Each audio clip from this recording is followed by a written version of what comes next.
Am I the meanest?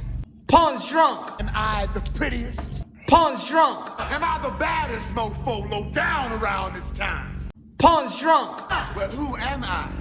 Pun's drunk. Who am I? Pun's drunk. I can't hear you. Pun's drunk. AKA Mr. Moo Woo Shot himself. Of Harlem.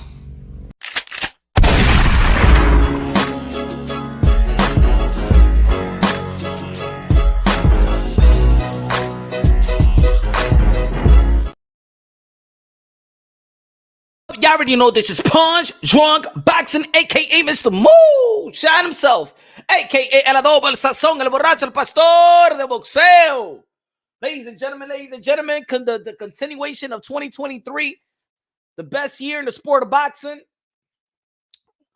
Good is good. We're heading to a next a good bout, a good anticipating fight with Navarrete versus Oscar Valdez. That's going to be a good fight. I think it's going to be a very epic war. Navarrete versus Oscar Valdez. Navarrete, you already know, man. He goes out there swinging, still winning, still undefeated. Yeah, he been put down. Oscar Valdez been put down, but they got the battle nutrition. They're all warriors. You know what I'm saying? They keep on fighting. They got the fighting spirit. A good Mexican war is about to go out there in ESPN this weekend. Is it this weekend? Yeah, this weekend. Shout out to Navarrete and Oscar Valdez.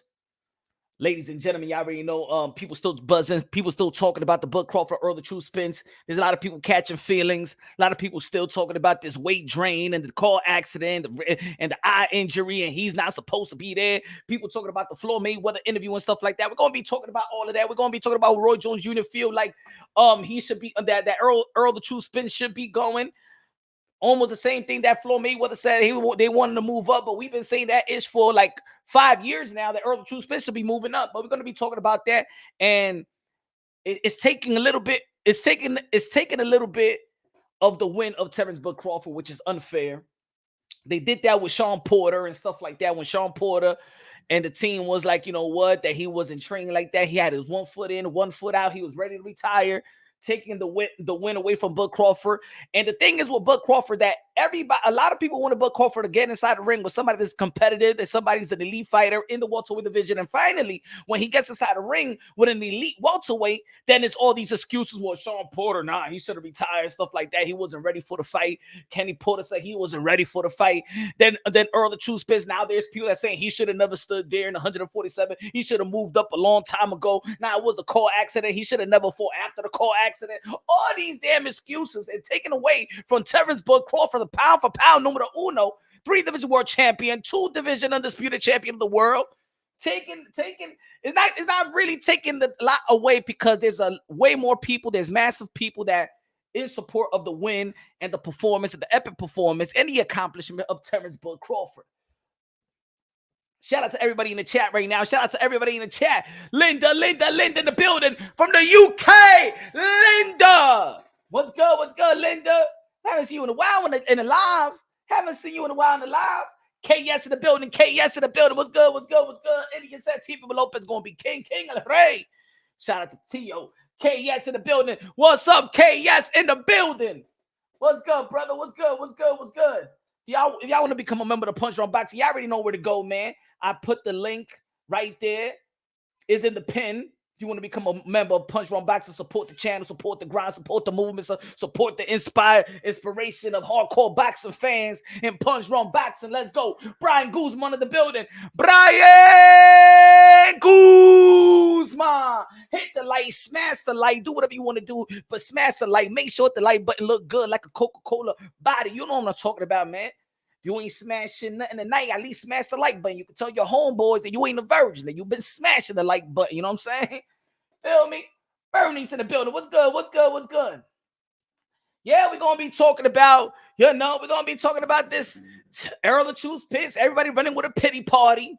The pity party, no, Earl Spence, he just wasn't the same. He wasn't the same after the car accident, The doctor should have never let him in the ring.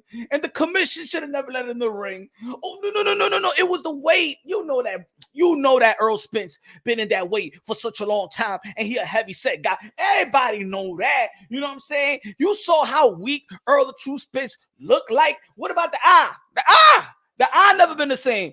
I seen one interview that his eye was this way and the other eye was looking straight. Do you see that before? Yeah, so how he's going to see the shots of Bud Crawford if the eye ain't aligned, ain't I seen the shots of Bud Crawford? You already know that Bud Crawford is so the eye, the weight, little car accident, you know what I'm saying? His brain is still jiggling. He still got trauma. So when he saw the punch from Bud Crawford, he was thinking about the car accident. He was thinking about it. He said, damn, if the car gonna hit me, or I'm gonna hit myself, or the shit gonna flip. I don't know. All these damages. Stop it, y'all. Stop it. Skills pay the bills. Skills beat Earl the Truth. As a matter of fact, Earl to the fifth Spence, all right? I'm getting tired of you folks, man. I'm getting tired of these because you know what I'm saying? Look, I've been in this community for almost 6 years, right? 5 years, almost 6 years.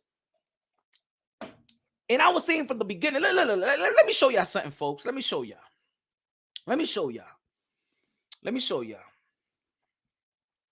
When I was saying that Earl the True Spence has overstayed his welcome in the 147-pound division, I only didn't say Earl the True Spence overstayed his welcome. I also said that Keith Thurman has overstayed his welcome in the welterweight division. I also stated that Sean Porter overstayed his welcome in the welterweight division. You remember, Sean Porter came from 165 in the amateurs where he fought the likes of Alexander Usyk, and he shrinks to the 147-pound division. I said that these guys have overstayed their welcome. The guys in the PBC, these welterweights have overstayed their welcome in the welterweight division. But you know what? They knew that the welterweight division was stacked. They knew the welterweight division has a lucrative history, background, and they wanted to stay and shrink their way into the 147-pound division. But when I was talking about Earl the True Spence, that he was the bigger guy out of all of them, right?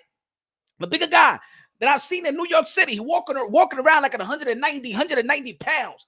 You know what I'm saying? I said, when I saw Earl the True Spence walk around weight, I said, nah, this guy can't be shrinking to the 147-pound division. What the hell this guy's, man, what this guy's taking? That's the first, no lie, no hate. And people call me haters. You a hater, Ponte de Ronqui. I said, no hater, me. You crazy. Okay? I know boxing. I see what I see. I know what I know. Okay? I see Earl True Spence one time in New York City years ago. I said, how the hell does Earl Spence shrink to 147? Even the Charlos, remember they was talking about when Charlo sparred with Earl True Spence, and even Jermall Charlo said, yo, I don't even know how he shrinks to 147. We the same size. Remember? You remember when Charlo said that we're the same size as Earl Spence, that they don't even know how he shrinks? He's doing something impossible to shrink to the 147-pound division. I used to do it. Let me show you the receipt. Hold on. I'm going to show you the receipts better. Look. This is me right here. Look, 5 years ago. Let's see, I can see 5 years ago. Earl Spence ducking 147. I've been saying for a long time that Earl Spence need to go up in weight. Hold on, look.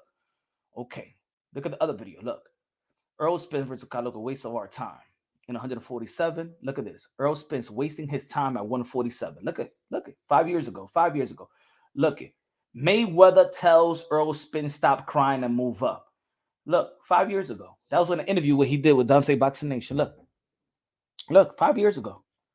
5 years ago. 5 years ago.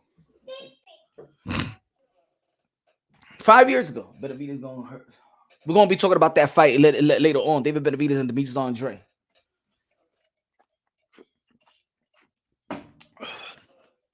I've been talking about this for 5 years. You know what they used to call me?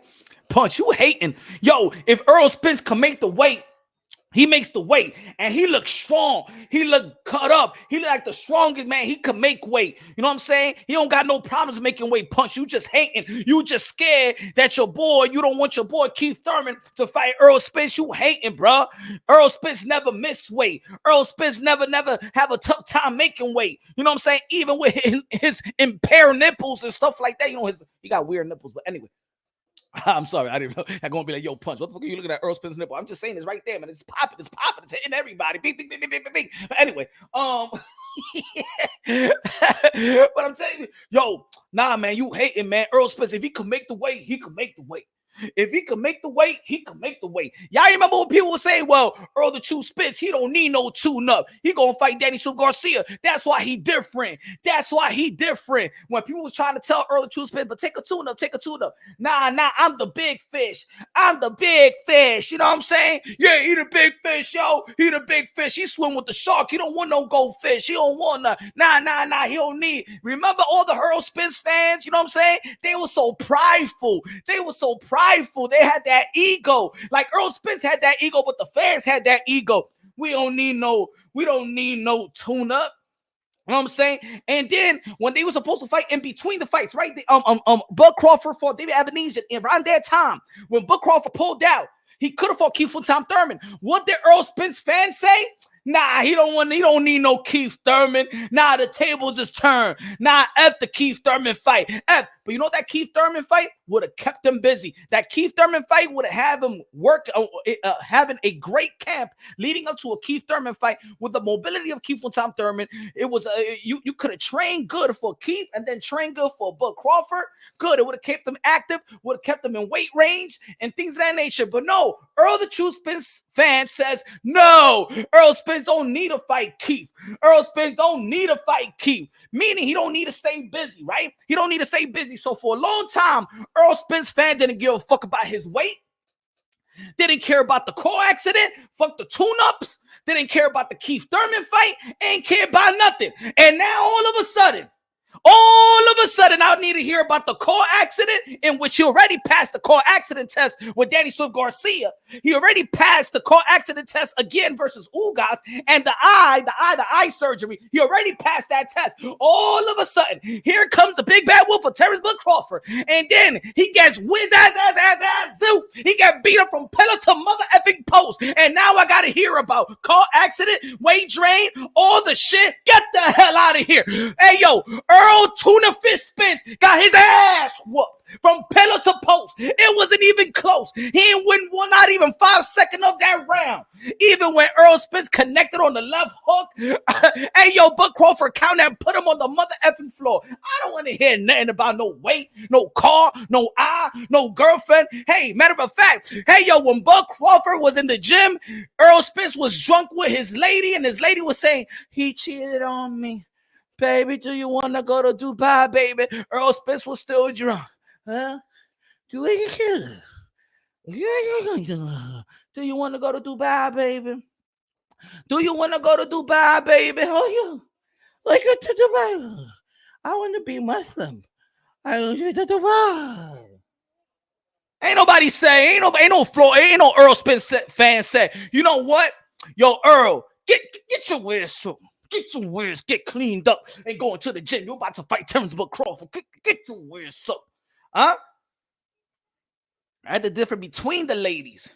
Bud Crawford lady, she stepped aside. She let Bud Crawford in the gym. Go to the gym, motherfucker. I got the 6 kids. Go to the gym. I don't want you in this house. Earl Spence lady said, I want to go to Dubai. I want to go to Dubai, baby. No, it should have been, you should have told your man, you should go to the gym, baby. You should go to the gym because you got Bud Crawford, baby.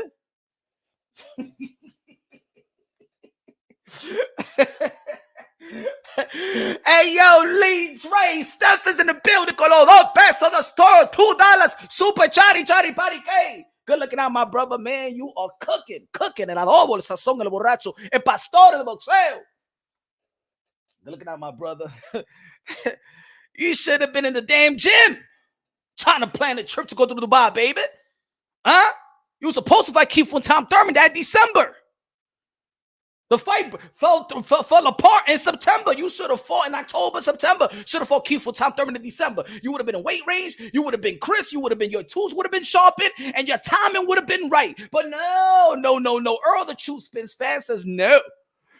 Keith Thurman ain't give him a chance. When Earl Spence asked for it a long time ago, y'all was on that grudge beta male female ish. Y'all was on that little grudge ish. No, Earl Spence don't have to fight Keith. Earl Spence don't have to fight Keith because when Earl Spence called him out a long time ago, he didn't give him a chance. So fuck that shit. Yeah. Mm-hmm. So you ain't care about Earl Spence being sharp, time, in weight range, another camp, staying busy, legacy fight. Y'all ain't give a damn about that. And now you crying. And it's funny listening to some of these folks because they want to give props to Terrence Bud Crawford, but they like this. Nah. Ain't no excuse. You know what I'm saying? If Earl Spence ain't giving excuse, I ain't giving no excuse. You know what I'm saying? But Earl Spence wasn't the same. How many times you heard that from people, man? Twitter, YouTube. Nah. You know what I'm saying? Nah. Earl Spence, you know what I'm saying? Nah. No, I ain't taking nothing away from Terrence Bud Crawford. I ain't taking nothing out for real. I ain't taking nothing away, man. Bud Crawford did his thing. But Earl Spence ain't just look the same. They ain't giving no credit to Terrence Bud Crawford. That's taking away credit from Terrence Bud Crawford. What do you mean that Earl True Spence didn't look the same? What do you mean?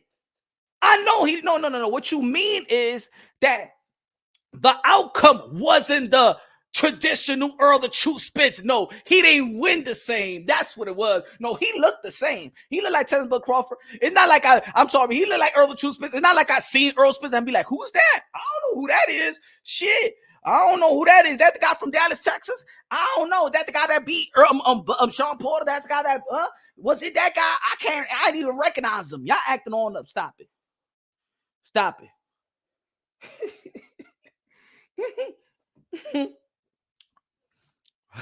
You ain't good, man. You ain't no movie dick. I'm gonna smoke, Bud. No, you got smoked. You got smoked. Hey, yo, Bud Crawford light up. He put Earl Spence and his whole fans in one big ganja. He smoked all y'all. Hey, yo, Bud Crawford is smoking all Earl Spence fans. Put Earl Spence, all his fans, and everybody smoking like that.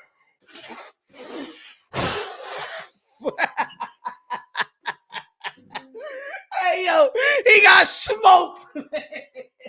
He got smoked, man. I don't want to hear nothing. Bud Crawford got a better jab. Bud Crawford is better. Bud Crawford is faster. Bud Crawford was stronger. Bud Crawford got better footwork. Bud Crawford got better combination. Bud Crawford is unpredictable. Bud Crawford is the best fighter. That won the fight. That won the fight coming into the fight. Now I know Earl the True Spence gotcha. He's the bigger welterweight. He fought the best opposition at welterweight. Yeah. But looking at skill for skills, because that's the way we breaking it down. I think we miss. See, I think a lot of people be breaking it down with emotions. People breaking down fights with emotions. I break down fight skill for skill. Is Earl Spence predictable? Yes. Does Earl Spence have the same jab? Yes. Does Earl Spence keep his head out of line when he throws the jab? No. He don't throw a jab like Ward. He don't throw a jab like Demetrius Andre. They'll throw a jab like this and you can't even see his face. You see, that's a good jab. Wow. Even Mike Tyson. Mike Tyson does a demonstration. Keep his head out the line. Shing. Earl Spence throws a jab like this. Bing. Bing. Y'all remember even Kell Brook was countering over the jab? We've been talking about this for a long time, man. Punch on boxing and this, and the people in this channel and the member and the members and the subscribers, we know boxing. We've been talking about this all day, for many years. He ain't the big bad wolf. He was just a bigger wolf. He ain't the big bad wolf.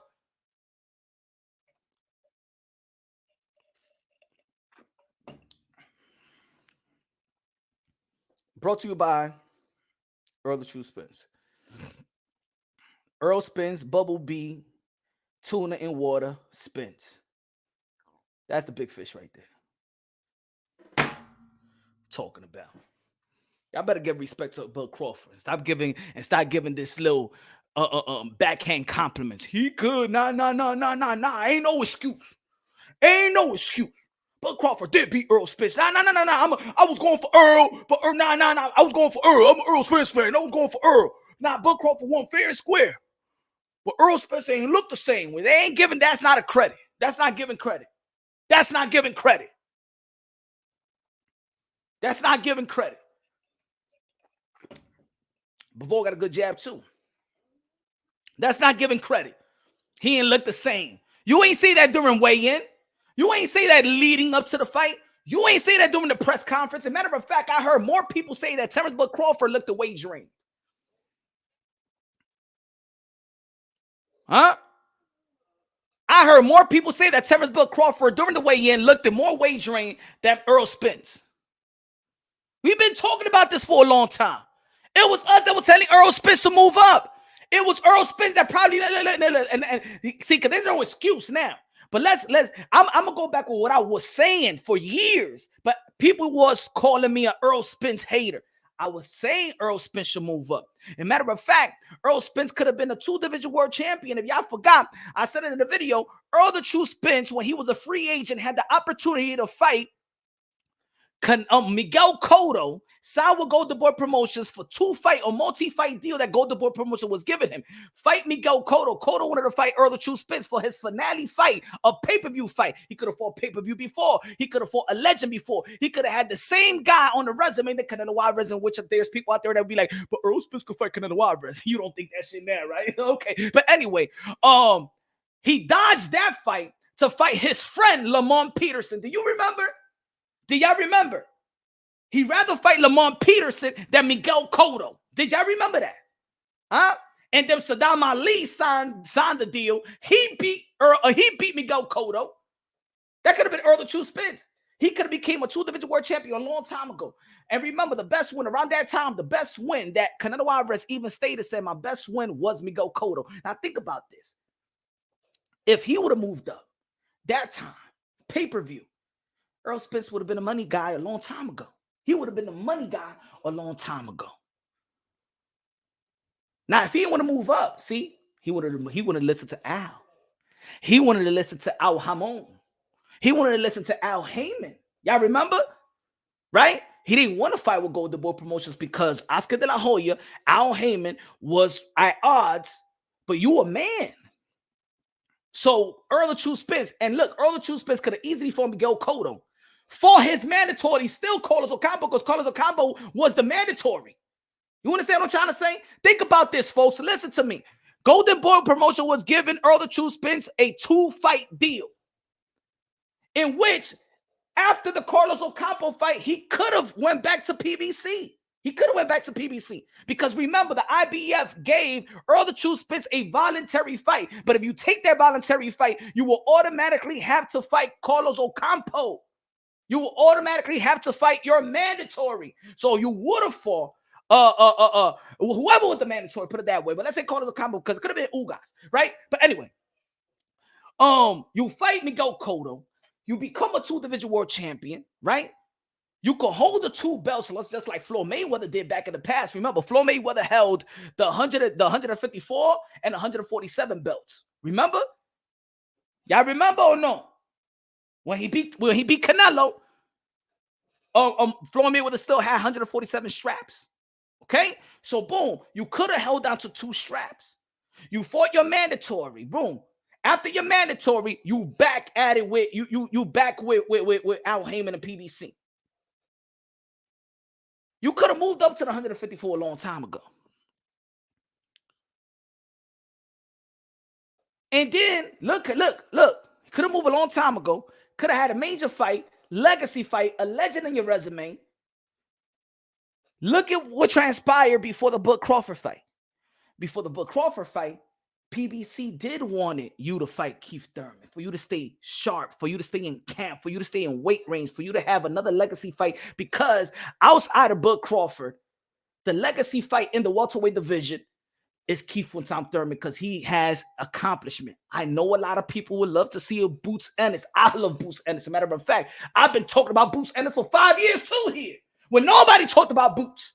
So I've been saying, yes, but Thurman have accomplished things in the welterweight division. Those are the 3-headed monsters right there. You could have took away Keith Tom Thurman, but no. So you came into the fight with Bud Crawford. Weight drain, no timing. Your choose wasn't sharp or nothing like that. But now the Earl Spence fan is saying that. No, I want the Earl Spence fan to tell me no, Earl Spence was tremendous. Earl Spence made weight. Earl Spence was healthy. Earl Spence don't give a damn. Earl Spence made weight. He never had problems making weight. I want you to keep that same energy like I've been keeping the same energy with me for 3 years. I don't want to hear that fucking weight drain bullshit. When I was telling you about that guy, that he was a weight bully a long time ago. As a matter of fact, I was even going beyond that. I say, how the hell does this guy still make weight? How the hell does he make weight? Let's not forget that I was doing videos on Earl the Truth Spence not being VADA tested like every other welterweight. And as soon as Earl the Truth Spence started getting tested randomly by VADA, I ain't talking about the Kell Brook fight. I'm talking about the Mikey Garcia fight, the first time that Earl the Truth Spence enrolled into the random blood urine test with VADA. Remember? Y'all don't remember? And all of a sudden, Earl the Truth Spence couldn't knock out 135 pounds that he was hitting him with everything in the kitchen sink.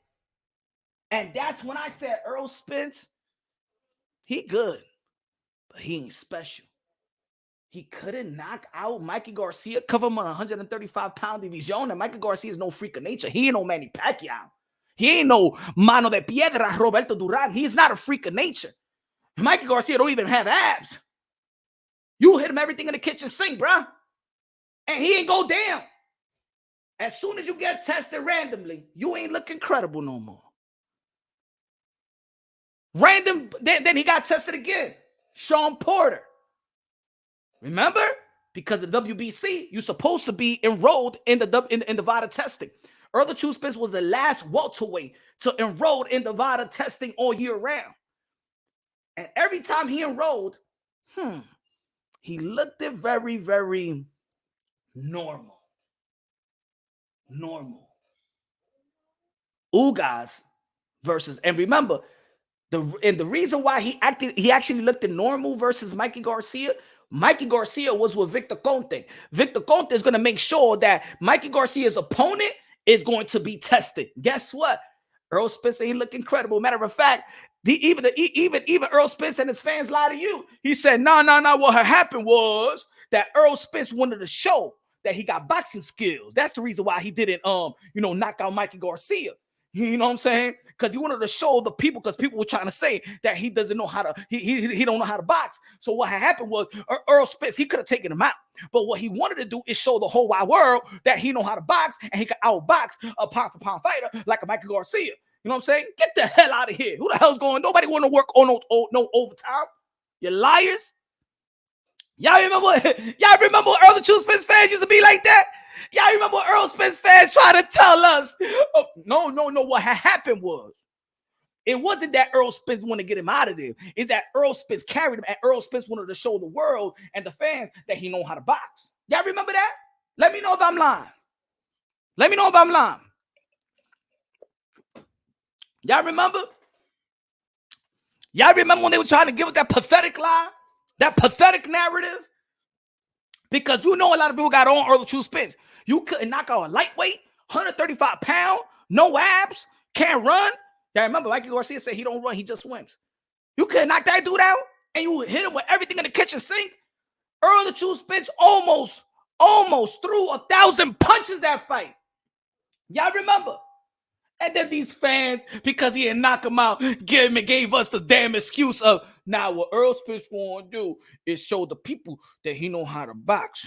That's the, Punch, he could have knocked him out, but he just wanted to show because he listened to the criticism. What the fuck are you talking about criticism? He's an Olympian. We all know he could box.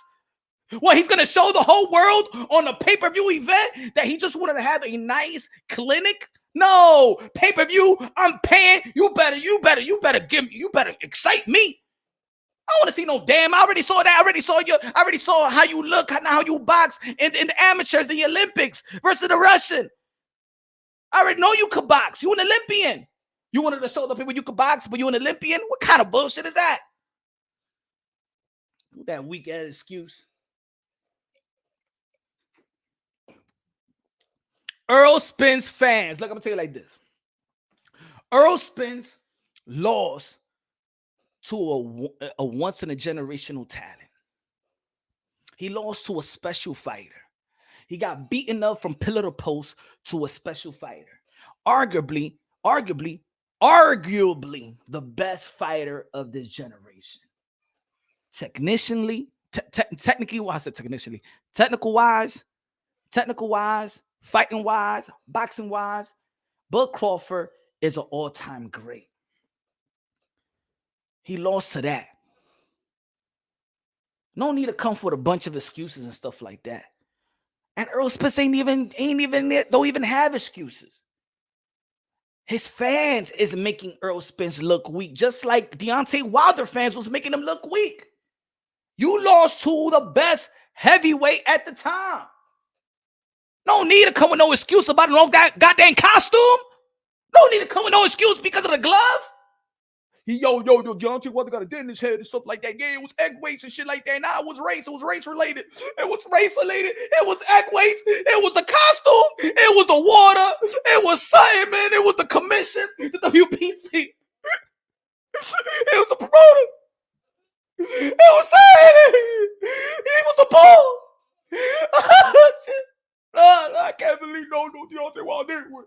Deontay got wrong. Deontay.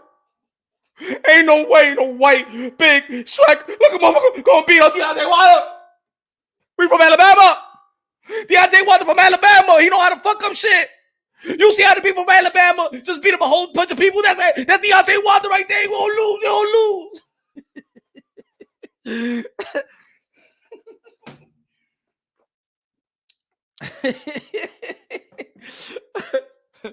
You see how them Alabama people be fighting and stuff like that? That's the spirit of Deontay Wilder. That's the spirit of Deontay Wilder. That's the spirit of Deontay Wilder.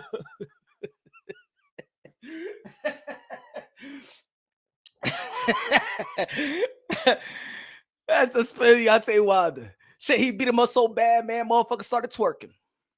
He beat him up so bad. Deontay Wilder was started twerking. Let me tell you like this. The way that Deontay Wilder was twerking, he been doing that for a long time. That shit was not a practice. He been twerking for a long. Hey, yo, let's be honest. Let's be honest. I ain't trying to say that I was looking, but that shit was video and then went viral.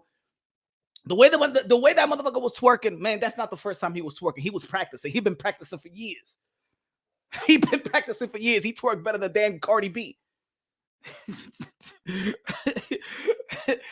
Motherfuckers go tell me, yo, Punch, why you putting things like that? Like, you know what I'm saying? I ain't doing that twerking, man. The man was twerking, man. What are you talking about? Motherfuckers getting mad at me. That's why Deontay Wilder ain't gonna do no interviews with you, man. Because that's the motherfucker, he was twerking. What the fuck are you talking about? Twerking and shit like that. You was six dudes twerking. You don't want people to talk about it. I ain't the one that shot the video. I ain't the one that had my two hands on the two knees and started twerking and he knew how to do it. Man, please. All these excuses. Yo, sometimes the sometimes the fighters need to come out and tell their respective fans, like, yo, chill, bro. But yo, Earl Spence, I want you to do us, the boxing world, a favor. And I know you said it before, but I want you to come on and do an interview or go IG live and say to your fans, stop with the effing excuses. Your boy, Bud Crawford, say like this. My fans, chill, relax. No, but relax, motherfucker. Damn, man, the only one I want on my dick is my girl. Chill out, motherfucker.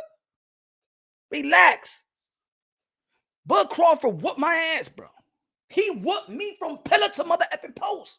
Ain't nothing I could do with that, man. I came into this fight tremendously in shape. I got a nutrition team. I got a good business team. They all was on board. I got a trainer of the year that would not let me in that ring if I was not prepared. My dad is in my corner. And my father thought that I was in danger. My daddy would have not let me step inside that ring. The trainer of the year wouldn't let me step inside that ring. Al Hamon wouldn't let me step inside that ring. The nutritionist that I hired and paid him like $500 an hour, cooking me some nasty food, they wouldn't let me step inside that ring. Now I want you folks to stop it. Calm down. Bud Crawford whipped my ass, damn it. Damn it, my name is Earl Tuna Fish Spence. But Bud, you ain't, but Spence, you ain't look the same. Shut the fuck up, all right? I was better than ever. All right? The only time I ain't look the same is after the 9th round. That motherfucker fucked me up. That's what we need Earl Spencer saying, calm down. His Bellevue Hospital patients, fans.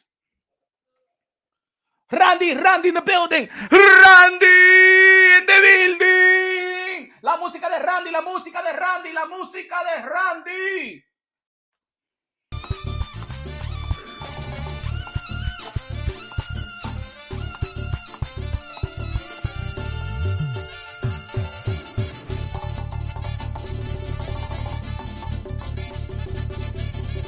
Randy.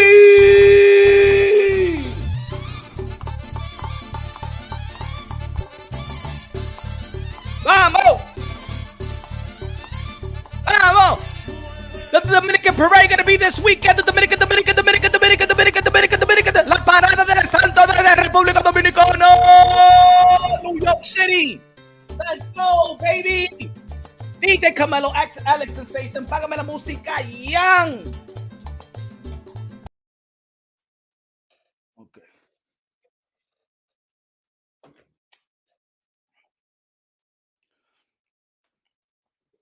Raider Reaper in the building. Raider Reaper in the building. Con los pesos de Super Chari Parique. Said Canelo finished Euro Bum Tour. Now on an Afro Bum Tour. Oh, shit. Oh, man. We're going, we're going to be talking about this race thing, man, huh? Glassing session. Now we're going to be talking about this. Now, good looking out, Raider. Good looking out with those pesos de plátano. Good looking out. Now we're going to be talking about the topic that American society loves to talk about. The race topic. The race issue. And in the sport of boxing, the white guys, you know, I always say that we're brothers and sisters, sons and daughters of the Most High.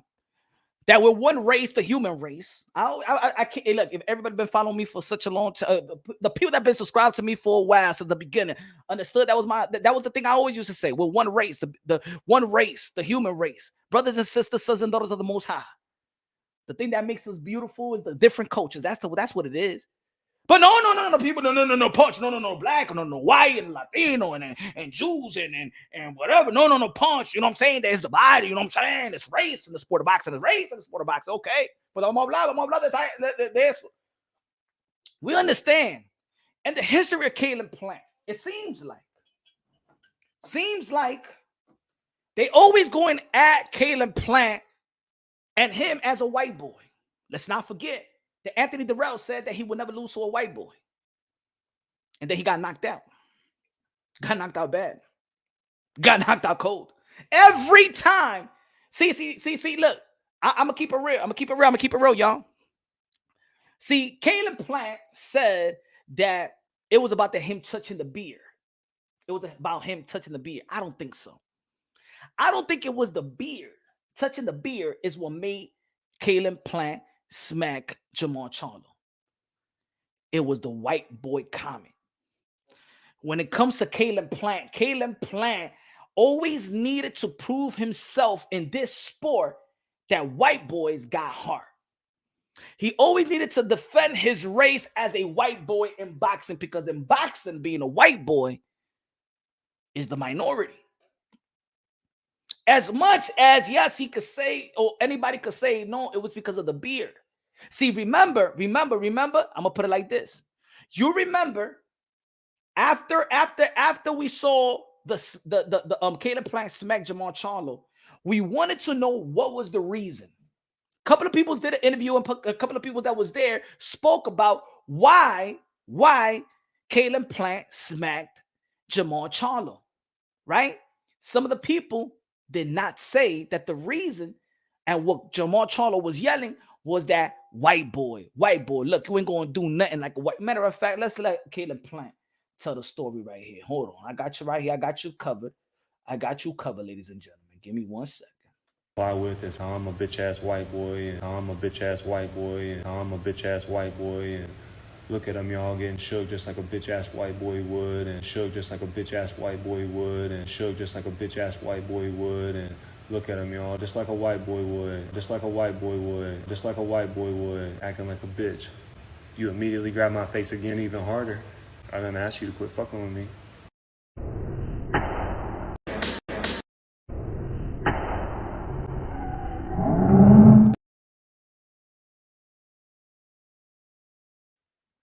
Diablo. Ladies and gentlemen, it wasn't the beard that sparked it up. It was the white boy thing. It was the white boy comment.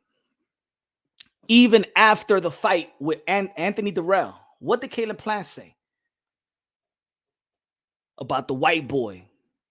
See, Caleb Plant, his trigger, but his trigger, and when he gets into that mode is when you go at him with the race.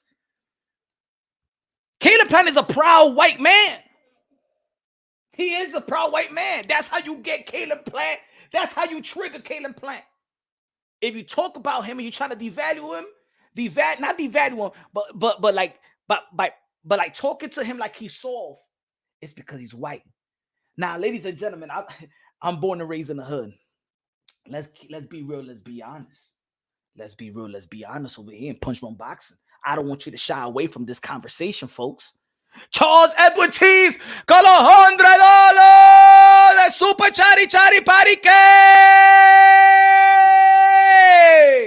Charles Edward Cheese, a.k.a. Queso. Con mangú con los 3 golpes. Hey, Charles Edward Cheese, you never had mangú con los 3 golpes? Hey, I know, come on, Charles Edward Cheese, you had mangú con los 3 golpes. You know what's mangú con los 3 golpes? Mangú con los 3 golpes in Santo Domingo, in Dominican Republic, my friend. It's mangú, plátano, plantain, mash. Con tropical cheese, the best tropical Dominican cheese of all cheese. The best cheese. Dilo, brother, ¿verdad? Mangú con los 3 golpes, my friend. Con salchichón.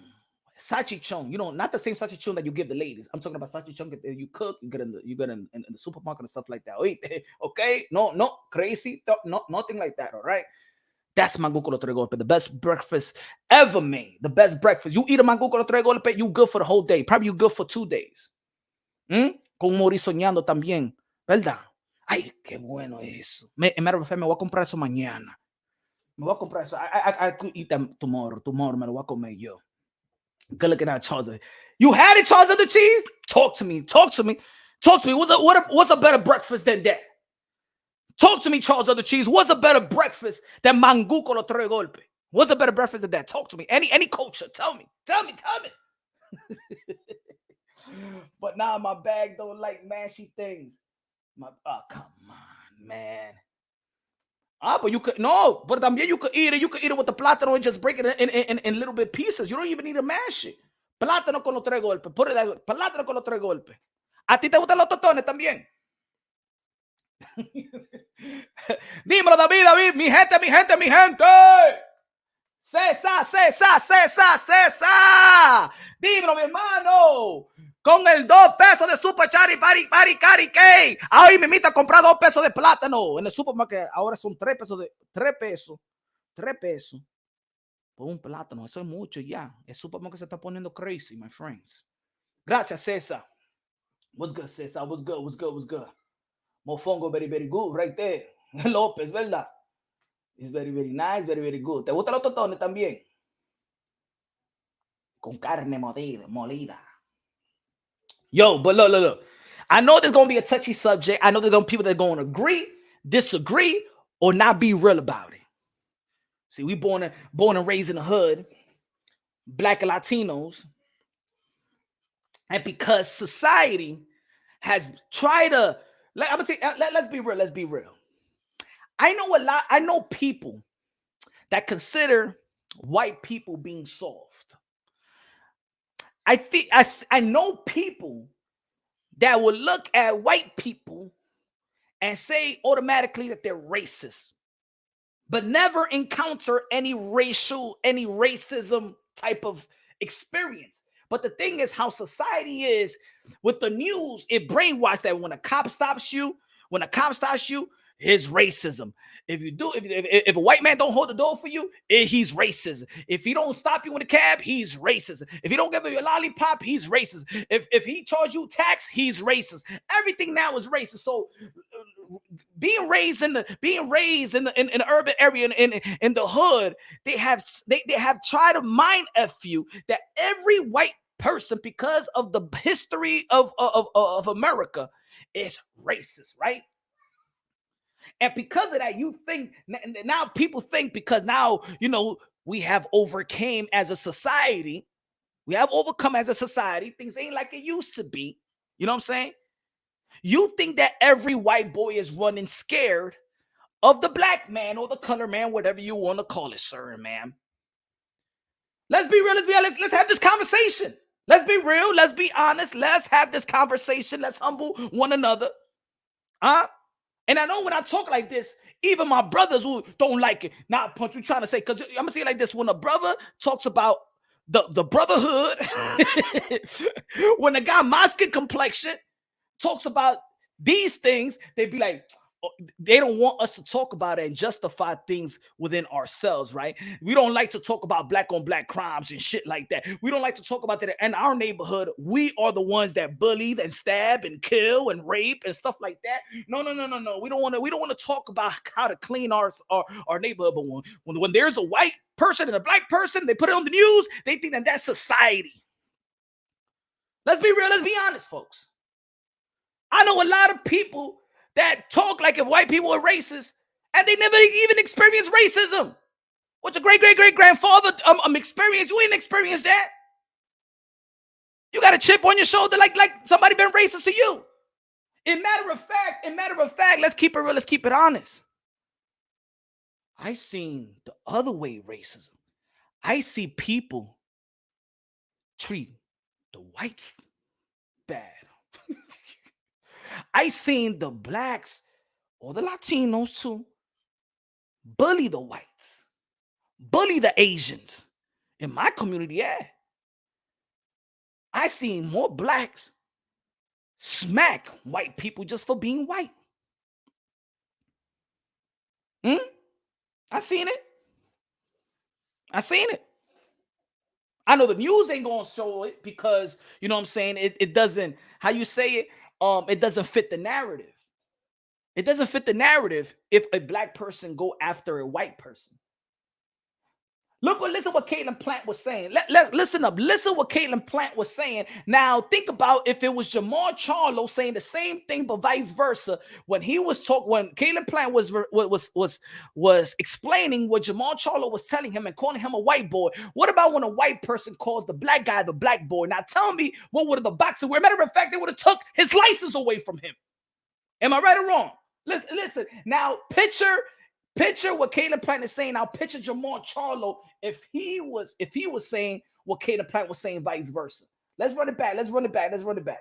Fly with is how I'm a bitch ass white boy, and how I'm a bitch ass white boy, and how I'm a bitch ass white boy, and look at them y'all getting shook just like a bitch ass white boy would, and shook just like a bitch ass white boy would, and shook just like a bitch ass white boy would, and look at them y'all just like a white boy would, just like a white boy would, just like a white boy would, acting like a bitch. You immediately grab my face again even harder. I didn't ask you to quit fucking with me.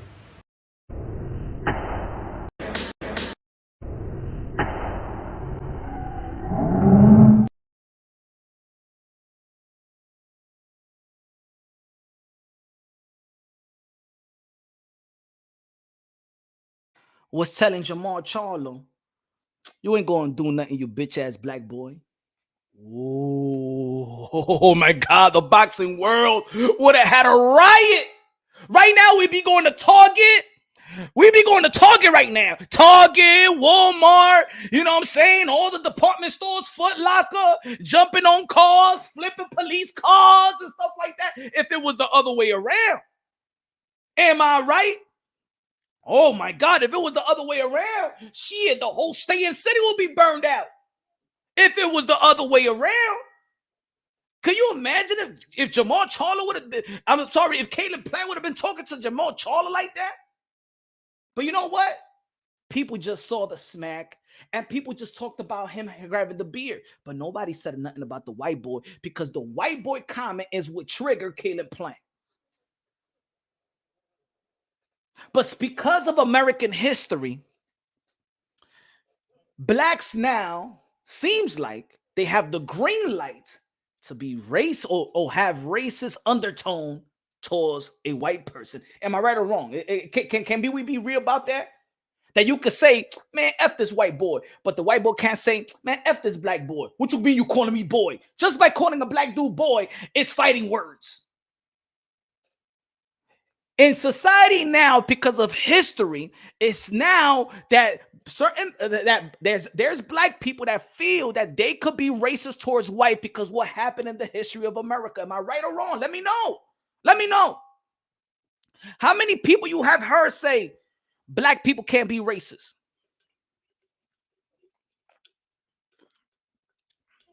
How many people you heard that? Everybody could be racist in America except for black people.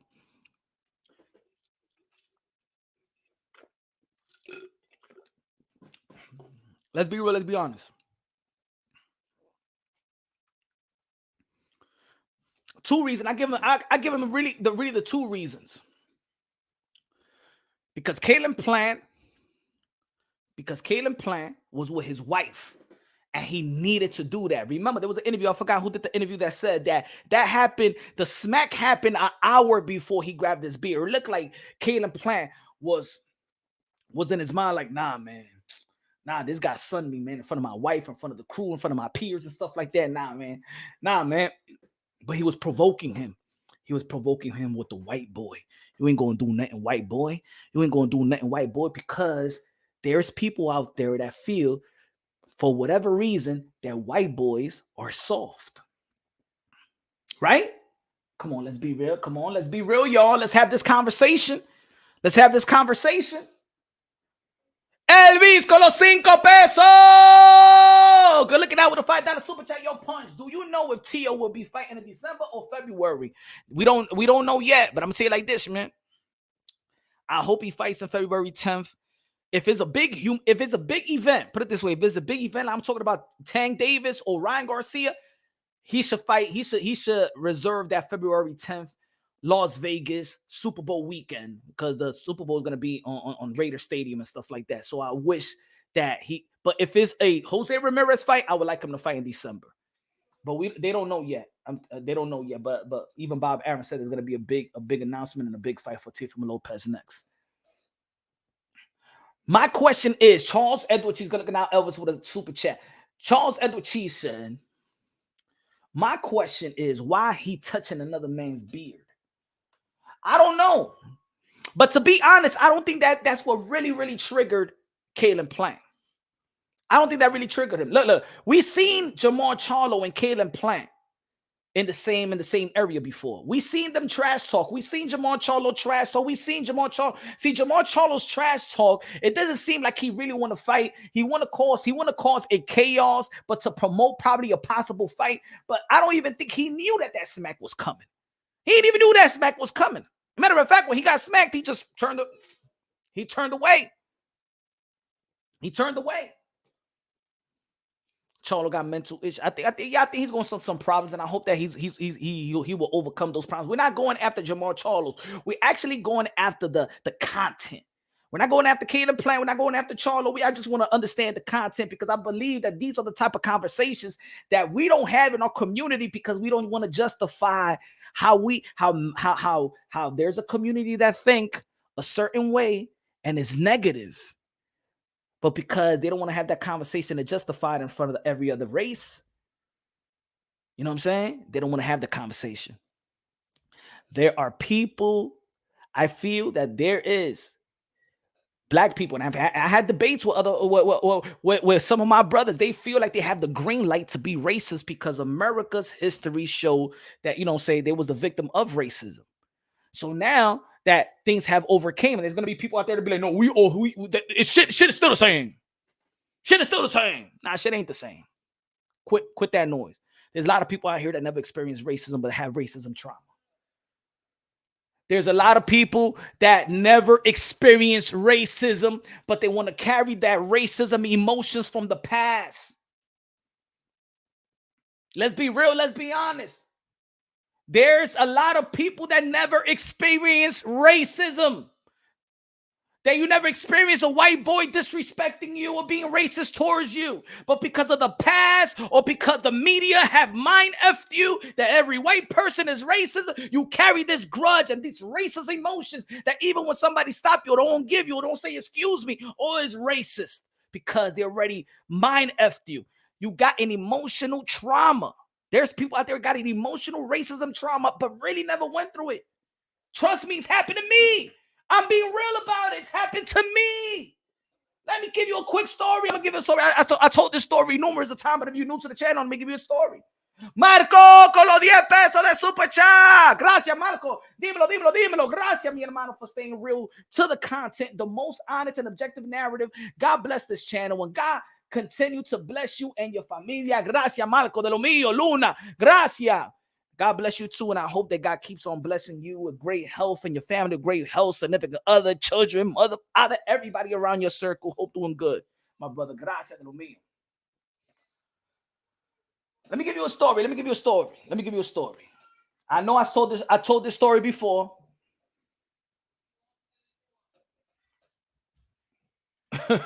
He said many of the brother has been done in by the white boy soft case and point Nate Robinson. yeah, Jake Paul is doing a lot of people wrong. Let me give you a story. I'm gonna give you the story. I said this a numerous times, but if you're new to it, right? So in the back, I'm gonna tell you how society does mind F because I've been mind F'd before. I never experienced. Well, let me say like one time, but I also experienced a black being discriminated or racism because I'm Latino and Dominican. Go back to your country. Go back to the banana boat. You a hick. Like your thick ass accent. When I was younger, I had a thick ass accent, right? But anyway, because in the end of the day, if you in your community, you're going to experience bully, racism, theft, or anything you're going to experience in your community. You're not going to experience out of your community. You're going to experience everything, all the negative and positive, the camaraderie and chemistry. Every negative and positive you're going to experience in your community growing up. Let's be real. Let's be honest.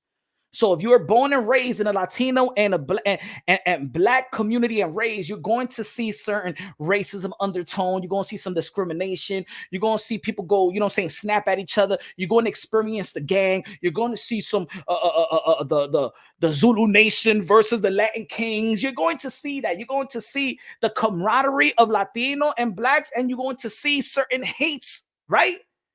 In your community. Now, if you live in a black and white community in certain areas in the country, you're going to experience the camaraderie of black and white and the racism of black and white. So let's just break it down in content, right? So in the basketball team, right? Most of us my basketball team was more blacks and Hispanics, right? So we had the Mark. Mark was a white boy, right? And I'm gonna tell you because at least I'm gonna be real about it. Some of the people is not gonna be real about it because I feel there's a lot of people out here that has this emotional racism trauma that the media or society has implemented in your mind, and you never experienced it. You never got this. You never got play. You never got race. No race. You never been a victim of racism from a white person. But you carry that hate because of the past or a movie that you saw. But let me give you an experience. And I say that I don't regret a lot of shit in my life, but it's one thing I do regret because I feel like that was that's when I woke up. A couple of days later, I woke up. I said, this what society brainwashed. Again, I never experienced racism I was never a victim of racism from a white person, right? So in the basketball team, we had Mark, right? So we was going through some plays. We got a game tomorrow. We're going through some plays. Y'all know how it is. Yeah, in the basketball team, we're going through some plays, inbound plays, sideline plays, scrimmaging and stuff like that, right?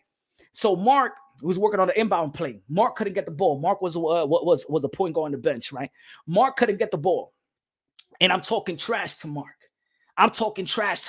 Mark is getting mad. right? So around the third time that we're going through that same sideline play, so he's trying to push me off. Y'all know when you're trying to get the ball, you push the dude off to try to get the ball, and he couldn't get the ball, right? So he pushes me because he can't get the ball. He's frustrated. The coach is getting on Mark, like, yo, Mark, get open, go through the picks. You gotta get open. You gotta get open, right? 5 seconds. I'm having a field day with Mark, right? So Mark pushes me to get the ball, but he pushed me like extra hard, like, you know what I'm saying? Boom, try to get the ball. And like, yo, Mark, man, you push me like that, man, I'm going to smack you, man. I'm getting you tight, man. You just can't get the ball. Push me again, I'm going to smack you, right? So Mark, he pushes me. He's getting tight, right? He pushes me. The coach said, yo, offensive foul, Mark, what are you doing? Boom. And I smacked Mark. Because when he tried to push off to get the ball, he pushed me from the neck and stuff like that to try to get the ball. And I just went like this. Boom! Una galleta de pinga, my friend. Una galleta que todavía yo lo oigo todavía. That smack was one of the best smacks I ever delivered in my whole life. I was so, at that time, think about this, folks. I was so proud of that smack. That smack felt like I just came, like, pow, oh my God, the best come, bro. I was so happy. I was so proud of my smack. Let me tell you, let me be real. I'm being honest. I was so proud of that smack, man. The coach kicked me out of practice. Yo, Eddie, go to the locker room, man. Practice. What you doing? What you doing? Give me what you doing. Boom. Send me to the locker room. I went to the locker room happy, bro. I said, y'all going to tell the people in the hood what I did to Mark. I went with a smile. I wasn't even mad. That coach kicked me out. I wasn't even mad. Peep this how society brainwashed me. So back, we went to I was in the cafeteria. A couple of hours, the practice was over. Coach see me outside of the cafeteria. Coach says, yo, crazy Eddie, go. Why you smack Mark? You ain't smack Glenn. Glenn was our center, right? Cut up center. He said you wouldn't smack Glenn. I said Glenn never disrespected me anyway. Why would I? Why? I'm just not gonna voluntarily smack him. He said, but why you smack Mark? You know you're gonna be suspended for 2 games. I'm like, damn, I. He said, and I said, but tell me why you smack Mark? That was on call for. You know what I'm saying? I'm the coach. I will handle that. And I said, coach, you know what I told my coach? And this is what I regret. I said, coach, I've been waiting for a long time to smack a white guy. He's like, huh? Really? I said, coach, I was like that. I was hard-headed. Because I thought I was so proud of doing that. I felt like I was doing something for others. Like I said, coach, man, I've been waiting to smack a white guy for a long time. Now, let me tell you, around that time, I used to carry my Quran. I used to have this Nation of Islam trying to mentality and stuff like that. I was trying to break away. Around that time, I was in a journey trying to escape the Christianity, and I was into the Elijah Muhammad stuff and Malcolm X stuff. I was into like around that time when I was younger, bro. Right? And after that, he's like, all right, that was stupid. You're gonna be suspended, and we got an important game and stuff like that. But I gotta set an example. That night, I started thinking like, yo, why did I smack Mark? I smacked Mark because at that time I was brainwashed. I just wanted to smack a white guy I've been waiting for. But a white guy never did anything to me. A white person never. I was never a victim of racism from a white person. I already was raised with white in New York City. Yeah, you raised with every ethnicity, but stuff like that. But I was never disrespected by a white person. Cursed at a white person never cursed me out. A white person never in my life. So why did I have this emotion inside me? Why did I have this type of toxic mentality that I have to approach a white person a different way? I remember when I used to go to school in high school, and we in third, and my school was in Norman Thomas. I was going through, and I had a, you know what I'm saying, cross from 8th Avenue, walk all the way to Park Avenue. That's where my high school at. And I'm walking, and I used to, and you know what I'm saying, in the morning it's rush hour and stuff like that. I used to walk straight. I used to be with my people that'd be like, yo, look, just walk straight. Like you walking directly to this white guy, and look, they're gonna move away. Society has mind fucked us into hating white people. Like maybe in the past they mind fucked certain white people that hate this ethnicity, but I'm telling you like this, we never went through it. I never went through it, and I know my homies never went through it. I know it, but they mind effed us in hating white people. They mind effed us that think that white people is weaker and softer and they ain't gonna do shit, and we angry. I see Mark the next day say, yo, my man Mark, my bad, bro. My bad. Because it wasn't about Mark. It was, I was provoking it. I was provoking it. I want him to react so I could react. And I know if it was done to me, I know it was done to a whole society. It was done to a whole generation, multiple generations. And that's what we see today. That's what we see, the dumb shit that we see today. That's why I wanted to talk about this subject and this content. I always say the boxing translates to life itself. Caleb Plant didn't really smack Jermall Charlo because he held his beard. Nah. He smacked him because he feel that because he's a white boy, he's a soft dude. It was an ego thing, and it was a race thing because it's happened to Caleb Plant before.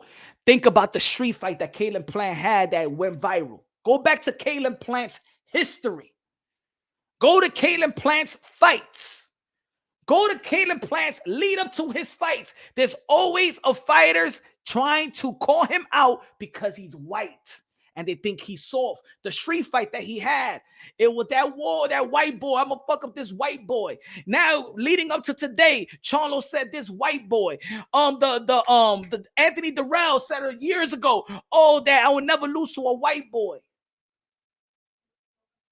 Bernard Hopkins said that he would never lose to a white boy and got knocked out, got retired by a white boy, Joel Smith. Devin Haney said he would never lose to a white boy years ago when he was talking about Lomachenko. Now, Ukraine, they don't give a damn about the white and black because shit, if they go on war with Russia and Ukraine, they don't even do that color shit. It's a society and it's a mentality that there is black people, some Latin people that feel like white people are soft, and there's a black community out there. I'm not going to say all blacks, but there's a community of black people that feel they have the license to disrespect white people because the racism that was in America in the past and how, you know, the history. I don't even got to explain that shit. Why do you feel the need to have these racial undertone when you know if you flip it around, if Caleb Plant called Jermall Charlo a black boy, come on, y'all. Y'all will be saying that he should be his license should be taken away.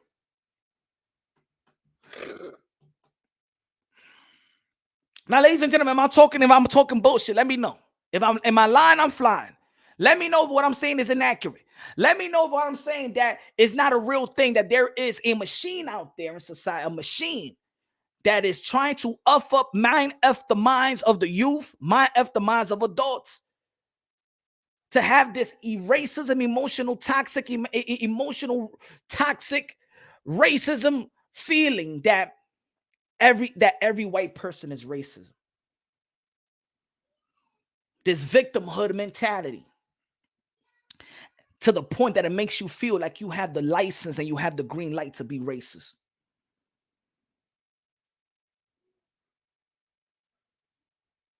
It's gotten so bad. And I'm going to speak about it because, hey, it's me. I know a lot of people won't. I know a lot of people won't touch on this subject. I know a lot of people understand what I'm saying, but they won't want. They don't want to get. They're not going to publicly agree with me.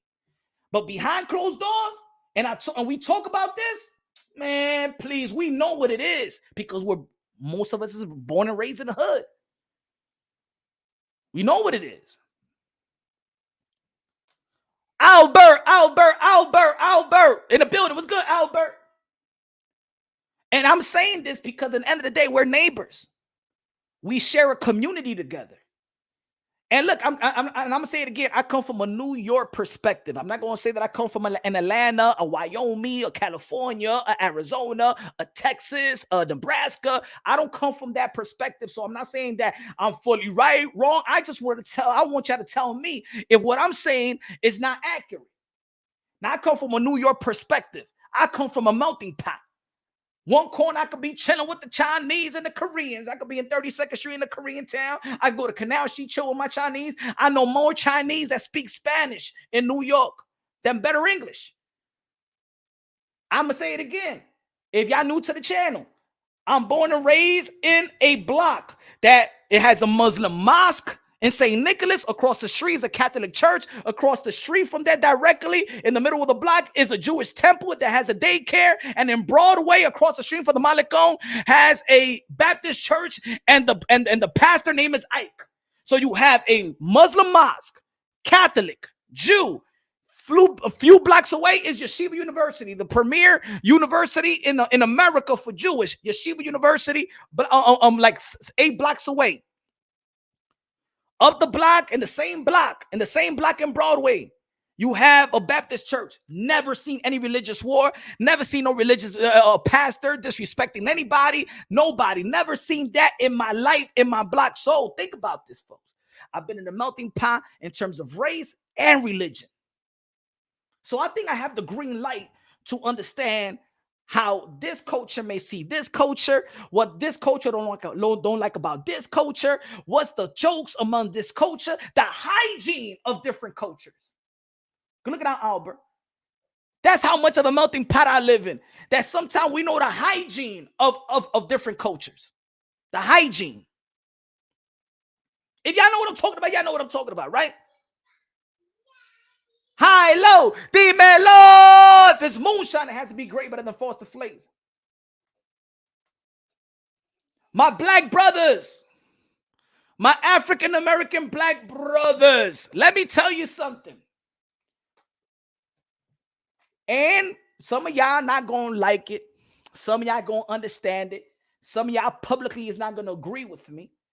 Let me tell you something, my black brothers. It's gotten to a point that your frustrations with white people, you're taking that frustration on everybody else. And everybody else, listen to me, folks. You can tell me I'm wrong. I'm all right with that. I'm all about education. I'm all about being re-educated. I'm all about learning something new in terms of what we're in the content of what we're talking about. Many cultures are saying the same thing about the black culture. And I'm not talking about the black culture that everybody thinks the same. Just like in every race and every culture, not everybody thinks the same. There's goods, there's bad apples, there's good apples, and things of that nature. But what the culture let's put out there, like all that ratchet shit.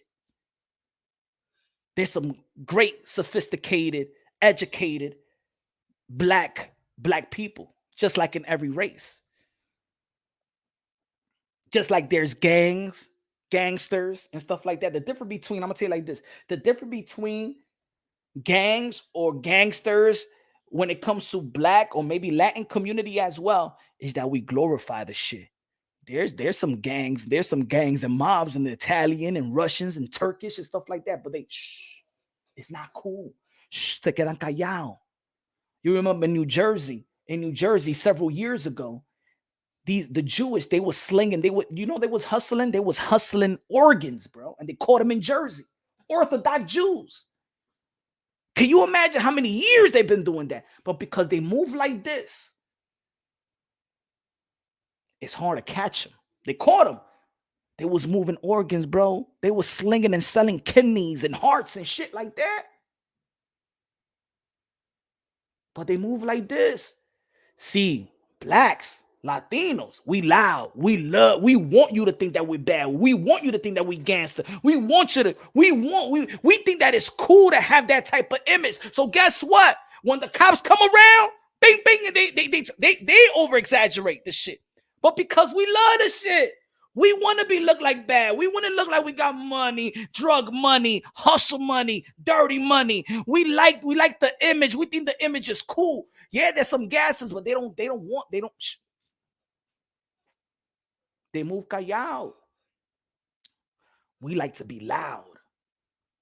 And that's why the jail system have us all in there. No, it's because they want black and Latino. Yeah, we could say that all day long, but we move loud, bro. We move loud. Let's be real. Let's be honest, bro. We move loud. Our music is loud. Look at the women out there. Look, back in the day, look how society changed. Look how society changed. Let me tell you about the culture. Now, when we talk about the culture, let's talk about the whole culture, right? Let's talk about the hip-hop culture, too. The urban culture, the hip-hop culture. Look at the women's before. You have the MC Light. You have the Queen Latifahs. You have respectable women leading music, leading culture. Now, mira la rullía que tienen ustedes ahora. Mira la Cardi B. Mira la rullía. The nasty bitches that's out there right now. Those are the forefronts of women right now. It's not like back in the days. Now la Queen Latifah. Respect. MC Light, respect. All these women artists was respectable, dressed respectable. Ahora mira, all the music artists, the females are strippers. Forget about the talent. Now you want strippers to lead women in our society. And guess what? The culture let that rock. Same thing with the male. At one point, check this out. At one point in our culture, Cardi B was the leading woman. And let's say it about New York. At one point, Cardi B and Tekashi 6ix9ine was the most famous outside of Drake, but I'm saying the on the come up, that one that's trending was Tekashi 6ix9ine and Cardi B. Nicki Minaj, Tekashi 6ix9ine. Mira esa vaina. And they're the one that leading the way. They're the one that leading the way. We don't do shit about it.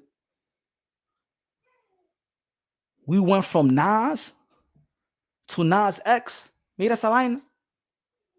We went from Nas to Nas X. That's the culture. That's the culture.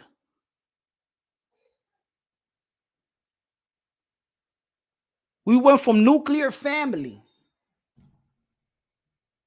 to the forefront to the proudest father is Dwayne Wade now. That's the guy. That's the father that we should emulate. That's the father that we should be, Dwayne Wade. Let the son cut the pee-pee off. And if he wants to become a girl, let him be a girl. And they praise Dwayne Wade. Dwayne Wade, Magic Johnson, el hijo de él, que es un 7 feet pájaro. Oh my God. They're so great fathers. They're so understanding. This is what father is. It's about love. Y esa vaina.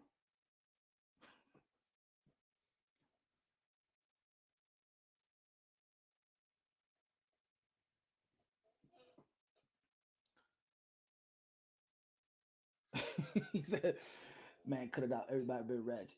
In facts, that there are some that blame Whitey for everything. I'm not one of them that said the whites do tend to be nasty to my people, my brother.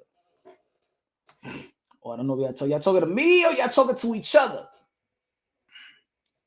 Bro, crying about what you. I'm speaking facts now. What, a motherfucker won't be here? I don't know. Let me read a couple of comments. What's good? Albert said facts. They say free this rapper, the rip the rapper, but these dudes be out here getting glorified doing devilish shit. Jewish pockets on the heist too. Yes, yeah. Dr. Mofongo in the building. What's good, man? Again. Everybody got their good apple and bad apple. So this right here, I want to know. I want to know in the chat right now. Because I want to know the energy in the chat. I want to know what I'm saying is inaccurate, is wrong, right? Some of it is wrong, some of it is right. Most of it is right, some of it is wrong. Where should I change my mindset? Do you feel that blacks today, certain blacks, or the majority of blacks, or what we see out there, feel they have the green light to be racist because of the racism that they experienced in America in the past? Do you feel that black people feel they have the green light to be racist? Or do you think that white or black people think they have the green light to be racist? Because the experience that they had in America. Is it right? Is it wrong? You can answer yes or no. Black people, there's some people that say that black people can't be racist.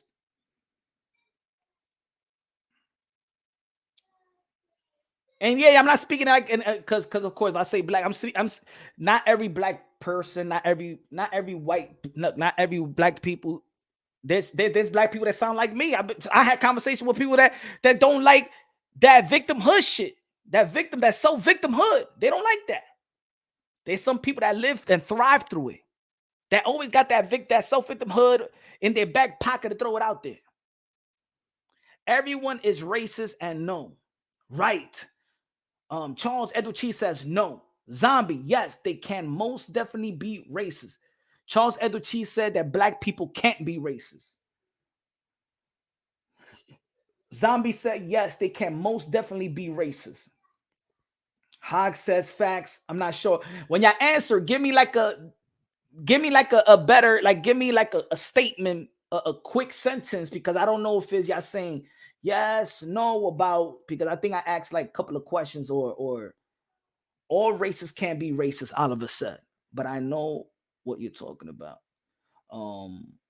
Junior says right. Savage says yes. Go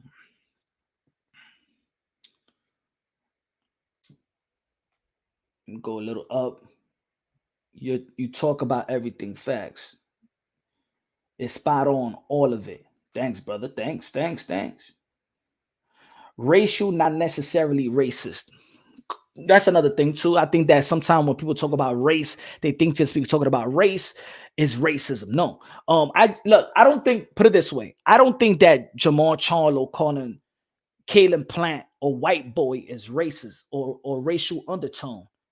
But he's dissing. The way that Caleb Plant explained it is that he feels because he's a white boy, he saw, if he was a black boy, he wouldn't say what he was saying to Caleb Plant.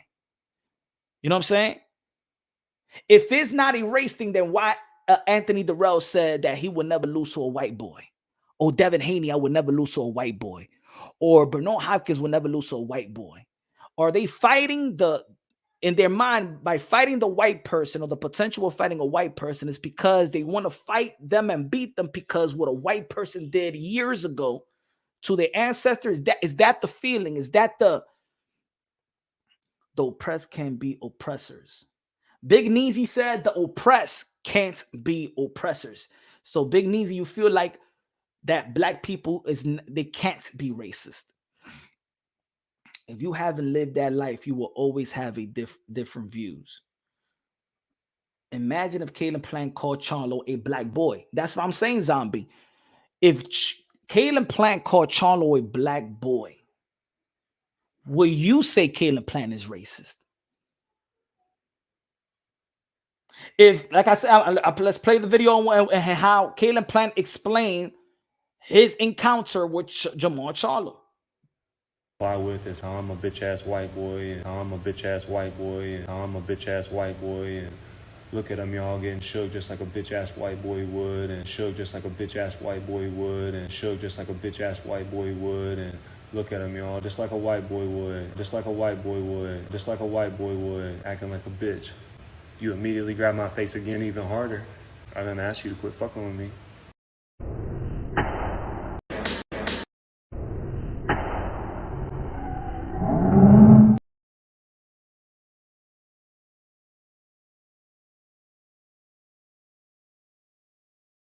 As much as, and think about this.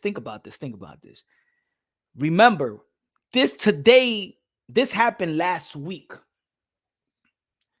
Not even this past weekend, it happened the weekend before. We never heard the reason why Caleb Plant, from Caleb Plant or his wife or his camp, we never knew his reasons for doing that. But when other people talked about who was there and experienced and what they heard, they never brought up that part. See, Caleb Plant's issue, his trigger was that Charlo was basically calling him a pussy because he is a white boy.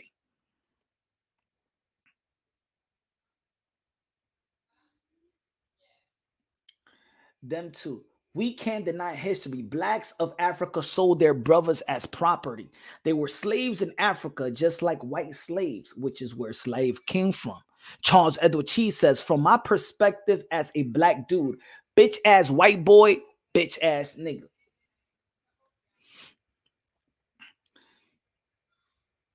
Let's talk about this. You know what? You know why I like to talk about this? Because I feel like this could also help people understand. Like put it this way. Put it this way. I'm gonna give you an example. This Italian cat said,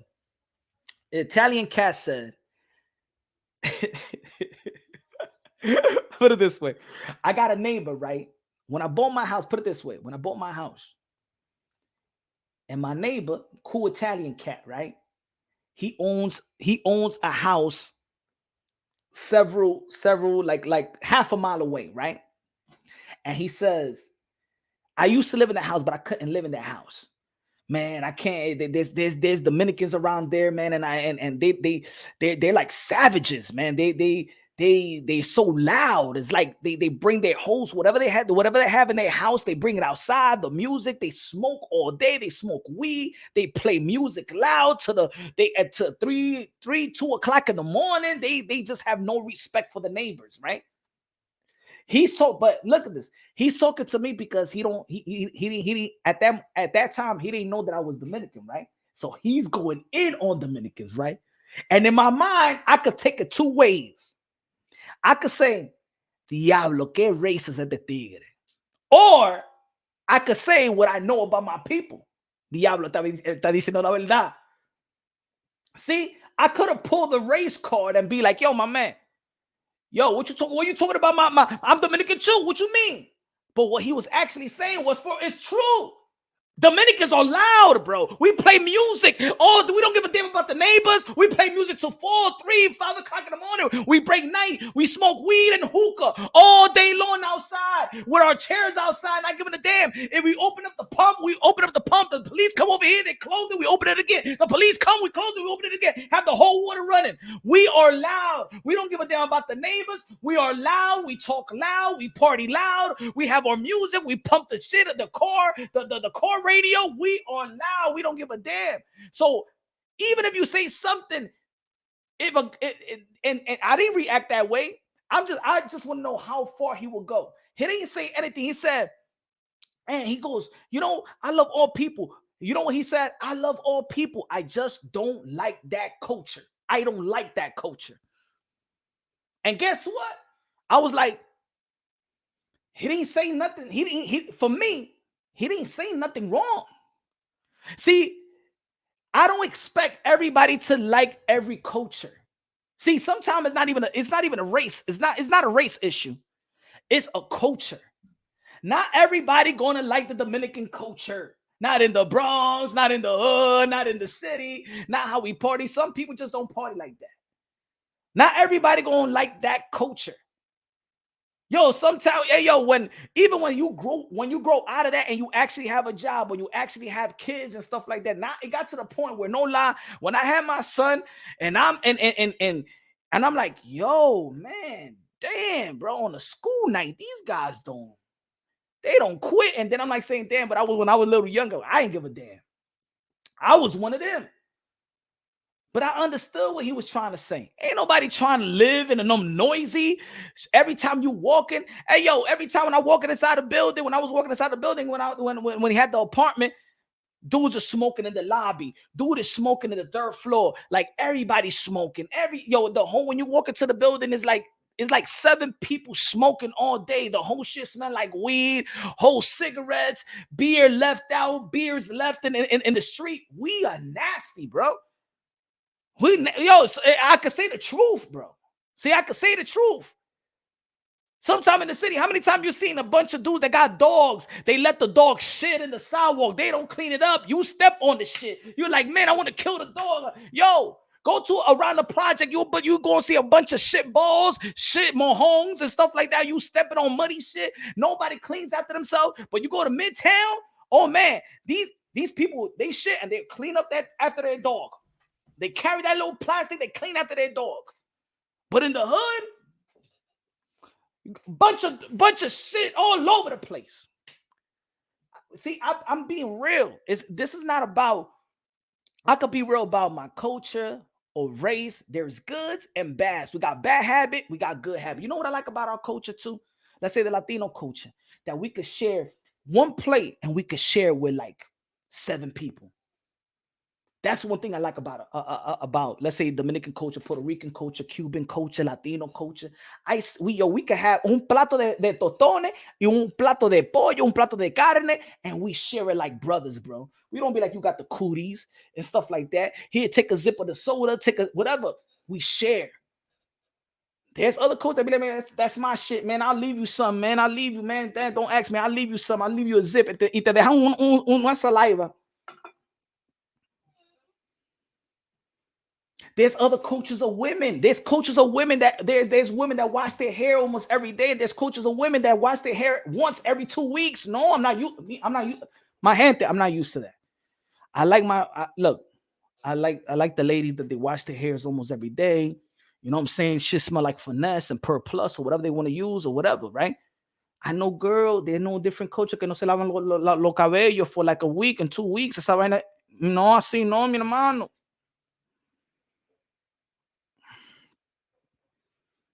It's culture. Some people don't like other cultures. Not about race. It's culture. That's why sometimes when I'm referring Black and Latinos, because I'm speaking about the urban culture, and remember I said New York perspective. I don't know your urban culture, right? So maybe your urban culture is black and white. Maybe your urban culture is trailer park and it's just all white and Latinos or something like that. But no, con la mujer, no, wash your hair. I wanted to smell good and esa vaina. That's what I'm saying. There's certain cultures that tienen hygiene. How many times con los Habibi or con some Middle Eastern que no le gustan, they don't like to use deodorant? Vamos a hablar de verdad. There's some Middle Eastern that don't like to use deodorant. So you go to the deli, you go to the smoke shop y hiede como un grajito que tienen esa gente. Vamos a hablar de verdad. let's be real, right? So we can all understand each other, right? There's some Middle Eastern that don't like to use deodorant and you smell that shit. But yo estoy diciendo a mi, yo, sometimes I go to this deli shop, right? And some of these guys are from Yemen. And I'm like, and every time when I'm buying my avocado sandwich, este tigre tiene un grajo de pinga, por un grajo que I don't even know how he stays up. Like, I'm saying to my mind, like, Diablo, does this guy smell himself? And I really want to ask his boy in the cashier. I'm like, yo, my brother, why does he smell like that? Pero no, que dime ahora mismo, ¿por qué tú vienes así, mi hermano? Porque tú tienes un rajo. You ain't sting, my friend. Pero mira, báñate báñate. Dip your whole body into that mop bucket or something like that. Pero ¿cómo tú estás con una mujer? Y mira, el otro día yo lo vi con una mujer en the store with him. Y yo estoy diciendo, esta tigre es nasty también. Pero mujer, ¿cómo tú vas a tener con un tipo con ese grajito así? How you gonna be with that guy con ese grajito like that, my friend? Yo, you got the green, you have the Old Spice over there for $2. Ponte algo, mi hermano. But then you learn about other cultures. There's other cultures that they like the natural stuff and they don't want to use the chemicals, right? We've learned that before. There's other cultures that don't like to use that chemical in their body. That is not good for their body. So they're natural people. So they don't wear deodorant. I'm sorry, pero no, see, no. There's different cultures, man. You know what I'm saying? Just different culture. Some people like it, some people don't. Some people love the black culture. They love the music. They love la alegría. They love the dance. They love the creativity. Right? But some people don't want to date black women or black men. Vice versa. I know black people that wouldn't touch a white woman. You know what I'm saying? One of my black friends, he'd be like, "Nah, I'll never date a white woman." Then I got another black friend. He said, "I'm only going to date white women. He don't date black women." But is it because he don't like women? No, it's just a preference. See, some people always say that it's racism when there's some preference. You know what I'm saying? If you a guy that you like a light skinned girl, or you a guy that like his daughter, look, my father, he likes dark skinned women. My mom is dark skinned. He's into dark skin. That's what gets him up. That's him. He loves dark skin, black, like my hat. He likes it like that. He like chocolate, bro.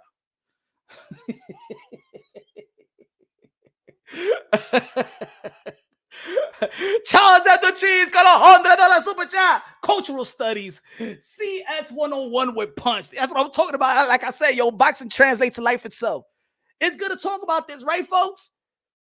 I mean, it's good. I mean, we're dealing with Caleb Plant and Jermall Charlo. We're dealing with what he was saying, the white boy this, the white boy that. You know what I'm saying? Let's deal with it. What do Arabs use then? Hey, yo, I'm gonna tell you like this. No, there's some. Look, the app. Put it this way. Charles, she's good. Look at that with $100 super chat.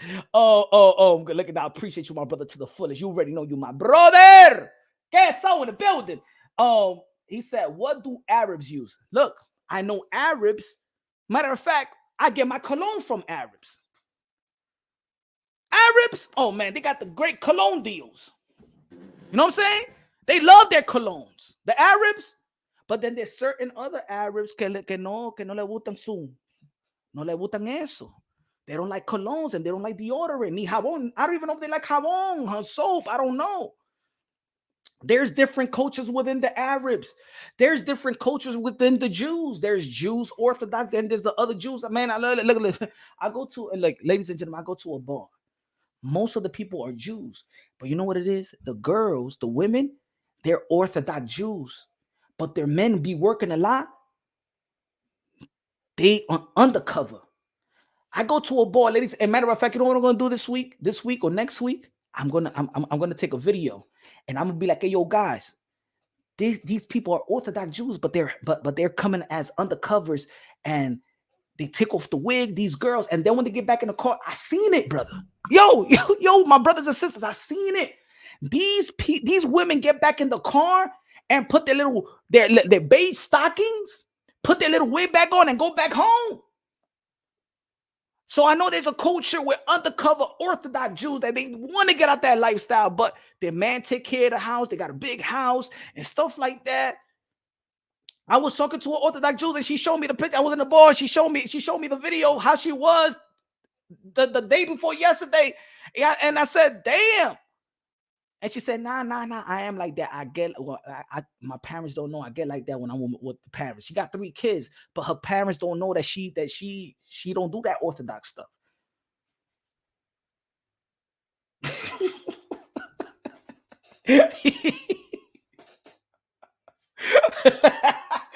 Oh man, yo, to be honest, man, I could open up another channel, man. I could open another channel, man. The shit I'll be looking at me. Oh man, for real, man. But there's culture in everything, just like in the Latino culture and the Black culture, right? You know, in the Black culture, there's some, even American culture, the liberal culture and the conservative culture. When I was younger, to the left, I was all about the left. Now I'm more close to the right. I think the left got too crazy. No. The left. I don't even know if I could be with a woman that's in the left. I don't know.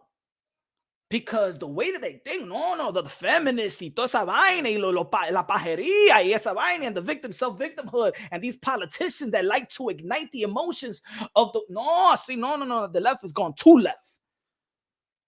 After the first term of Obama, no, dame Trumpy, 2024 Trumpy. No, I don't care. Nah, Punch, nah, I was fucking with you and shit like that. But no me diga nada, no. Obama was good the first term, the second term, ese tico no hizo nada. Bush una porquería también. Sleepy Joe una porquería. Donald Trump, ese tico es chévere.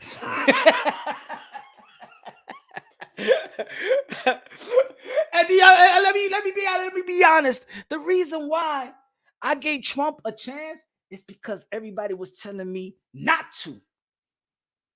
You know when people tell you, no, you can't, like, no, he racist, man. I'm from New York, man. We know Donald Trump. Donald Trump was the coolest white rich guy that everybody wanted to be. Everybody respected. And all of a sudden, now he's with the right. Now all of a sudden he's all racist. Nah. That's what I knew. I knew the machine. No. Donald Trump was on Prison Bel-Air, chilling with Will Smith, P. Diddy, Snoop Dogg. Donald Trump was the coolest white rich guy. All right? And then when he switched up, oh, he's racist. He's bad. He's no good. He's just this.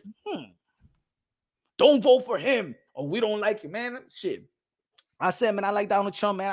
I wasn't invited for Thanksgiving for 3 straight years. By the time that Sleepy Joe became president, they invited me for Thanksgiving. I said, ahora tía, que tú me quieres for Thanksgiving. No, I ain't for Thanksgiving, nothing. Oíste? You didn't invite me for 3 years and shit like that. Now you want to invite me. No, yo no quiero tu comida. Yo no quiero tu comida. Matter of fact, I'd rather eat dog food than go to your house now.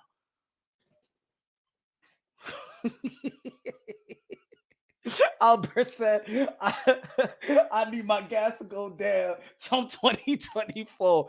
Mira, cuando Donald Trump se fue, mira la gasolina, the tax, mira ya, before I used to buy 1 peso de plátano, 6 plátanos, 1 peso. Ahora mira, di que 3 pesos para un plátano. No, Donald Trump, right back, okay? No, fuck it, I cheat. Hey, Sleepy Joe, get the fuck out of here, como que lo abre, le dijo a Dermis André. No, así no, mi hermano. Sorry, my friend. I don't care. When Donald Trump was president, I was buying 6 plátano with 1 for $1. Ahora it's $3 for 1 plátano. Mira esa mierda. A gallon of milk is like $7. A loaf of bread is $5. Even Lucky Charms, that shit is like $6.59. $8.59. Not even the family pack. The family size, y esa mierda, no, así, no, my friend, the Tropicana juice is $7. Y eso, mi hermano, no, this no good, this no fair, this not right.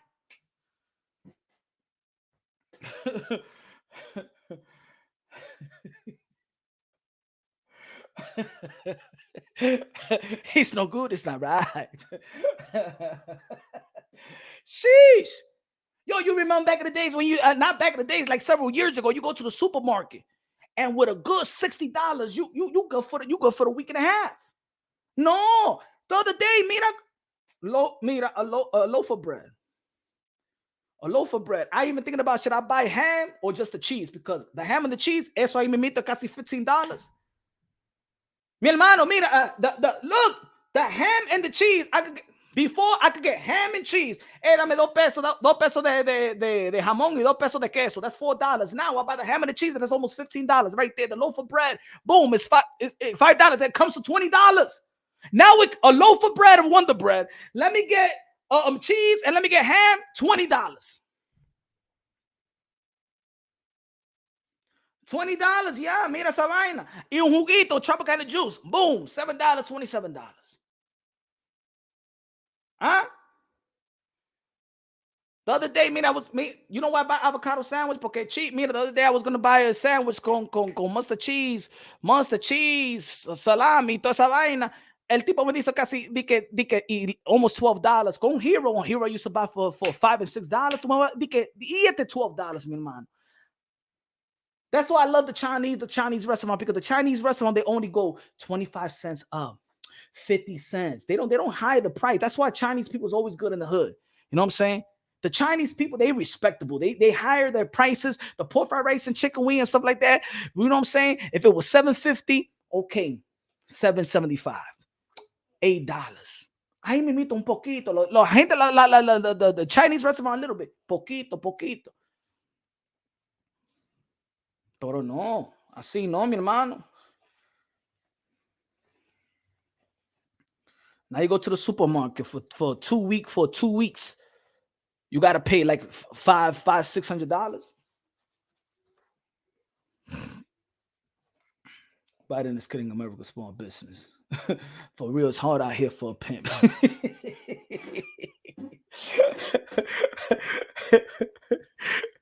Shit, I got a Dodge Durango SRT, and I'm like, damn, should I put the 89? Is it gonna fuck up the engine? Because I gotta put 93. My friend. I can't even put the regular shit.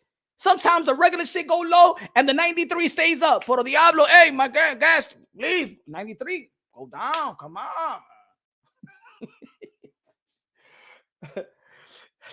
Juan Work said, yo, let's talk about Charlo getting slapped. Well, this is the reason what we're talking about. We just talking about everything. Fly with is how I'm a bitch ass white boy, and how I'm a bitch ass white boy, and how I'm a bitch ass white boy, and look at them, y'all getting shook just like a bitch ass white boy would, and shook just like a bitch ass white boy would, and shook just like a bitch ass white boy would, and look at them, y'all, just like a white boy would, just like a white boy would, just like a white boy would, acting like a bitch. You immediately grab my face again even harder. I didn't ask you to quit fucking with me.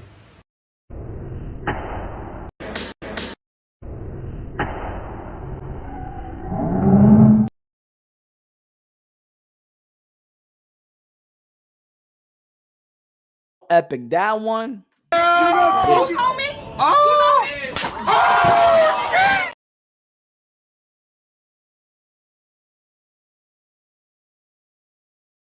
Back for life.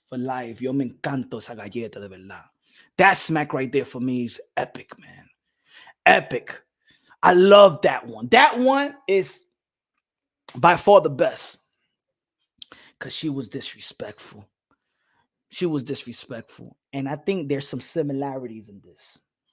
Ladies and gentlemen, there's some similarities. This is what I think.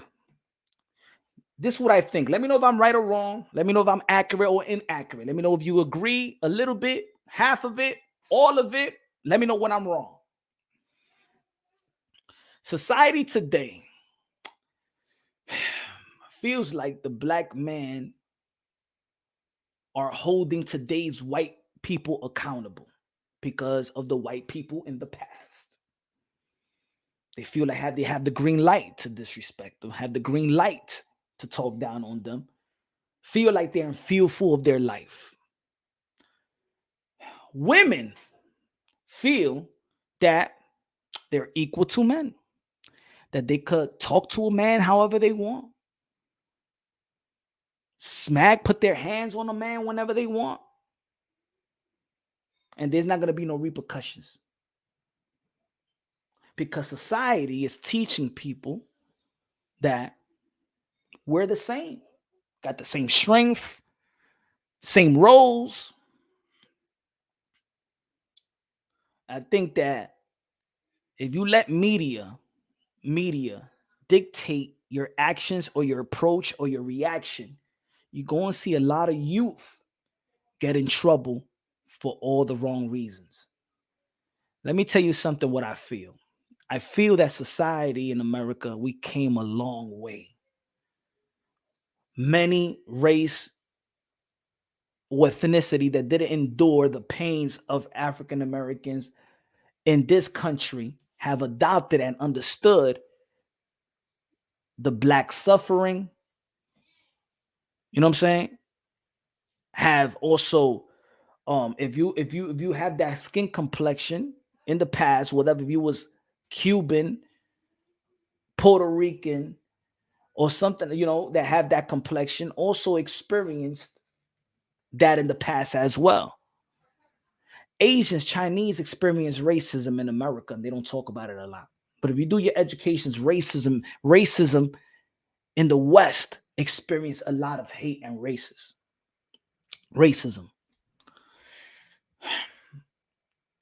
We've came a long way. But I think that the media, politician, this society was built on race. They earn money. People have become rich over this race division. That's what they call it, divide and conquer. If the media let people just be who we really want to be, we all be singing in harmony together. I think that society in America is trying to hold on to their business model and know very, very well that this country is not really a racist country anymore. That there is this not oppression on people.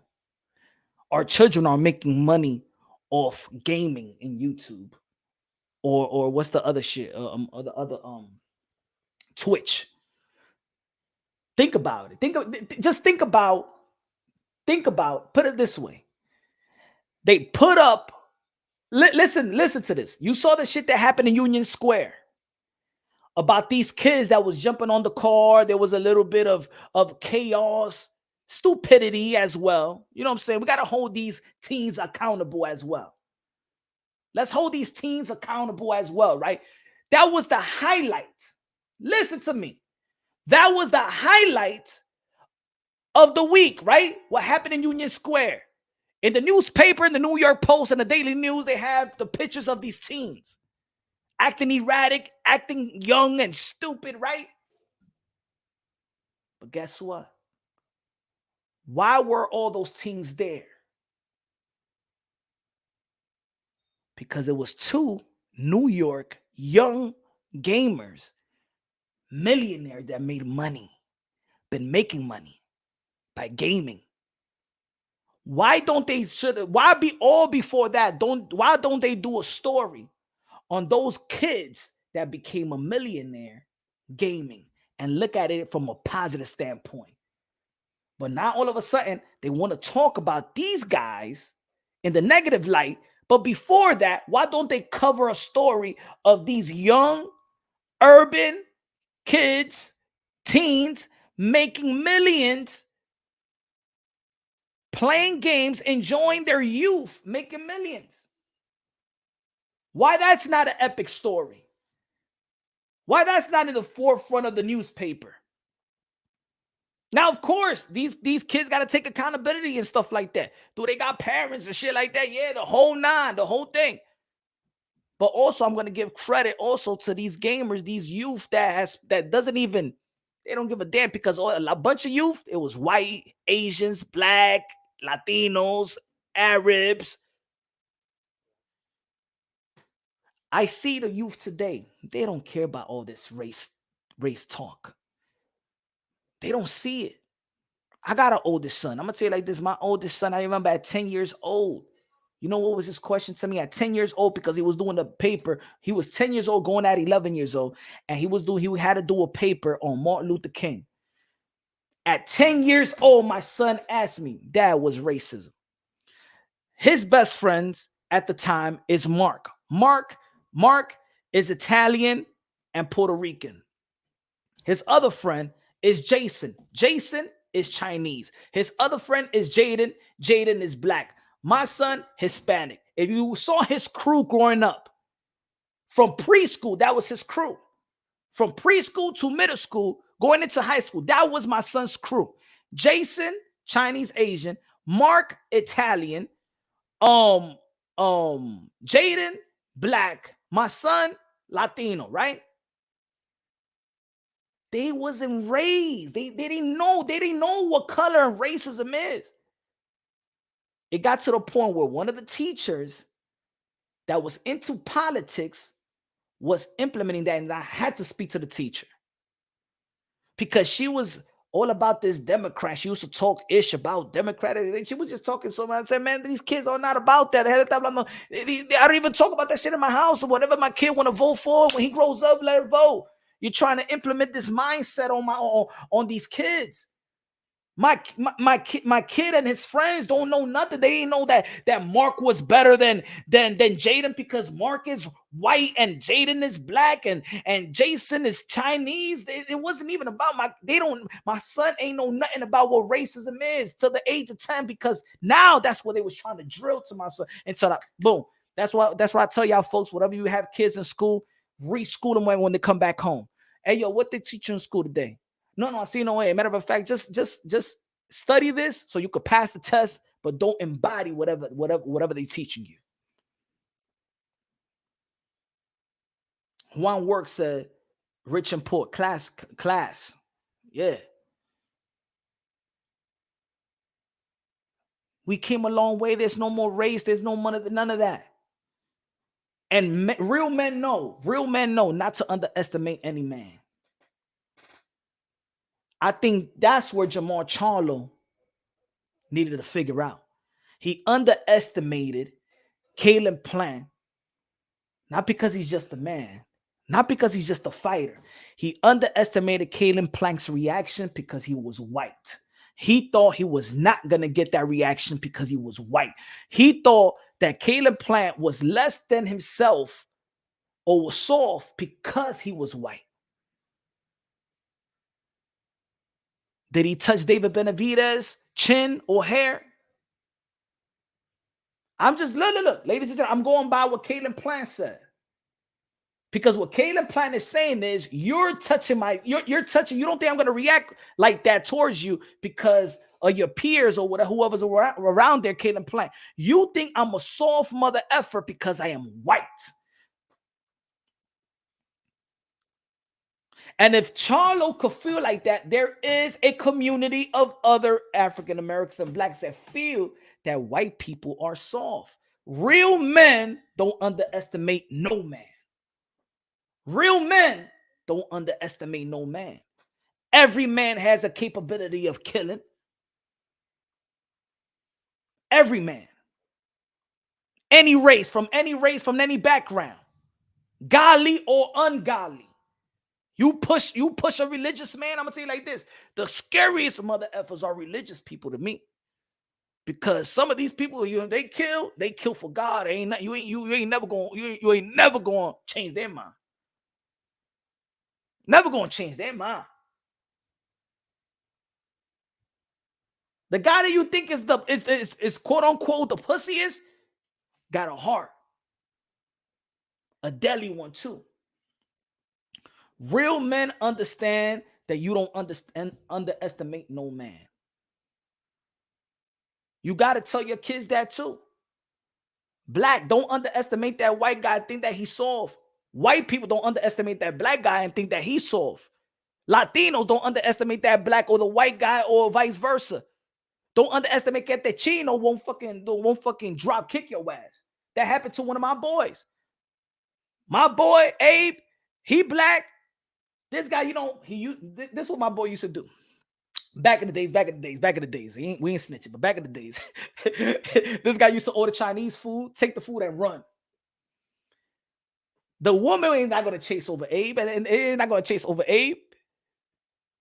You know what I'm saying? Back in the days when we like 14, this guy used to take order Chinese food, take it and run. But guess what? My boy Will used to come in the summer. He used to work for his mother and his father.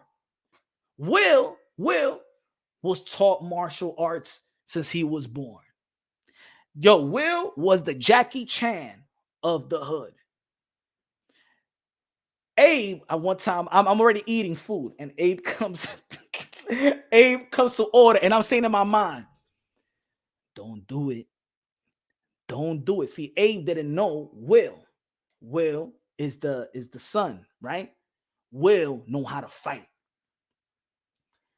And you know, in the Chinese store, you know, you got the little bulletproof, the little square. So Abe ordered his food. He took it, ran. Will went through the square, chased him down the block, caught Abe, and whooped his ass, bro. On some Jackie Chan, Bruce Lee, Jet Li-ish. Nobody, when Will was there, nobody had the nerve to go rob, to order Chinese food and run. That's it. That was the end of it. That was the end of it. That was the end of it. This guy was Speedy, Jackie Chan, and all. In our community, people think that Asians are soft. I used to work with the youth. And there was a what they call it, a survey, or so, not a survey, or something like that. They about what's the most bullied kids in New York. The most bullied kids in New York was Asians. Guess who bullied them the most? African Americans. The second bullied kids in New York City were immigrants from Latino and African and from African countries. That was the second. It was a survey. Asians in New York City been bullied for a long time. That's why when the hashtag Asian hate, I think it got to a point where, because the Asian community don't like to speak out. They don't go out there and protest. They mind their own business. That's their culture. They don't complain. They don't complain if they don't get an award, or actors or actress award. They don't complain, right? They don't complain. They don't got no money. In New York City, you see the Asian women picking up cans. The Asian women picking up cans in downtown. You see that more than anything. They got no shame in their game. They don't complain. They don't do nothing. You know what I'm saying? It was a time for Asian people to speak up. I seen Asian people get bullied. I remember July 4th, I seen when it was firecrackers, they was throwing firecrackers and bazookas in the Chinese restaurant. I seen the Chinese delivery people get robbed all the time in the hood. They even robbed the women. They don't even call these people by their name. They used to say, Chino. How about that Chino? That Chino calls you white, black boy, white boy, black boy. Pero tú lo llamas chino como ellos no tienen nombre también.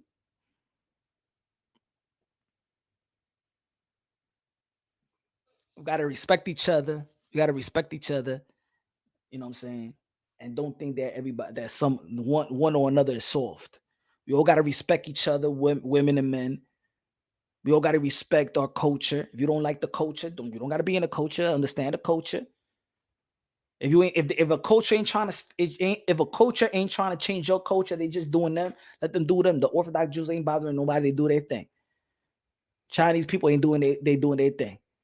The gay people, do your thing. All right, don't tell me that you as a woman, then you want to become a man, and I gotta say that you a man. No, they have vaina. Go to your coaches, spend your coaches, go mind fuck your culture. Don't come to other coaches and try to regulate shit.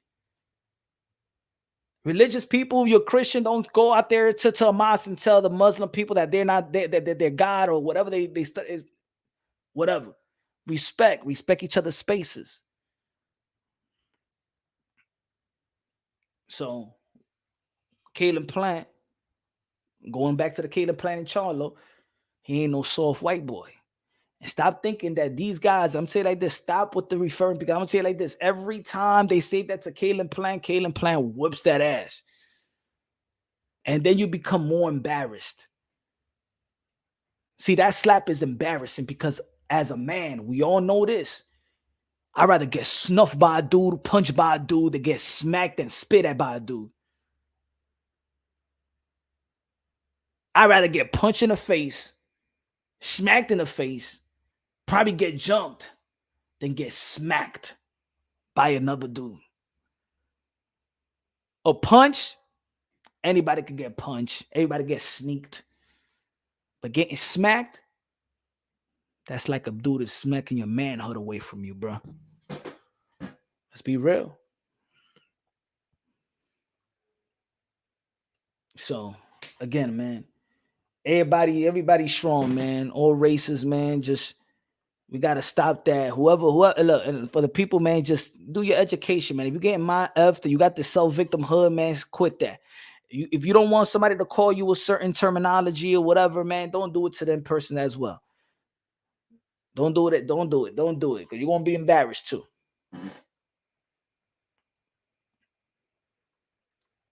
Santino said Caleb keeps that chip on the shoulder for motivation. I think he does. Like, look at the history of Caleb Plant. Look at the history of Caleb Plant. It's always that he's defending himself from a black person because they think that he's a pussy because he's white. Let's be real. From the first day that we look, Caleb Plant street fight. Go to Caleb Plant street fight. Caleb Plant, look. Caleb Plant's always trying to defend himself because he's white in boxing. T-Tone in the building. What's good? T-Tone in the building.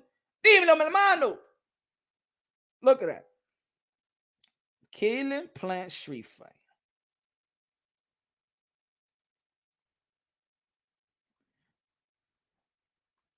That's why Caleb Plant has always got a chip on his shoulder. It's because somebody's always trying to go at him because he's white. And because people think that certain white people are soft.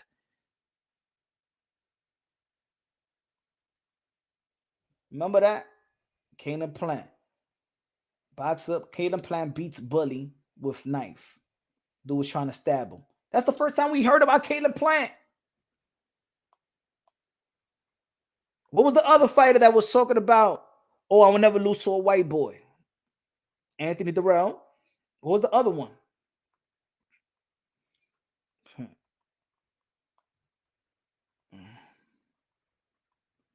Lose to. Hold on.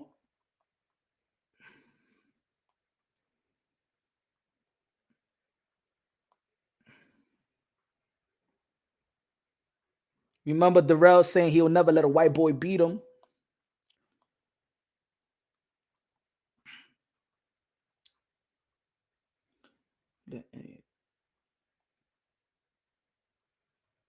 Caleb Plant looking to make an example on Twitter. Caleb Plant on facing Canelo. I'll never any shit like that. He's always fighting that. Caleb Plant is always fighting to protect himself because they think because he's white, he's soft. There's society that feel that think that they could bully whites because they think they're soft, because what happened in the history, they feel like they got a green light to bully the white guy. You know what I'm saying? I think that's wrong as well, man. Just because what happened in the history of America, that doesn't mean every white man is a damn enemy. That doesn't mean every white man is coming from that their great grandfather was some type of a master. Let me tell you about the history of America too. There used to be also white slaves, man. There was white slaves before. There was Asian slaves before. There was Italian slaves before. It was just not only blacks. Of course, the predominantly was black. But what I'm saying is that not every white person, their great grandfather was some slave masters, man. That's like the picture that America always, like, you know what I'm saying? Like if every white person has to apologize to every black person.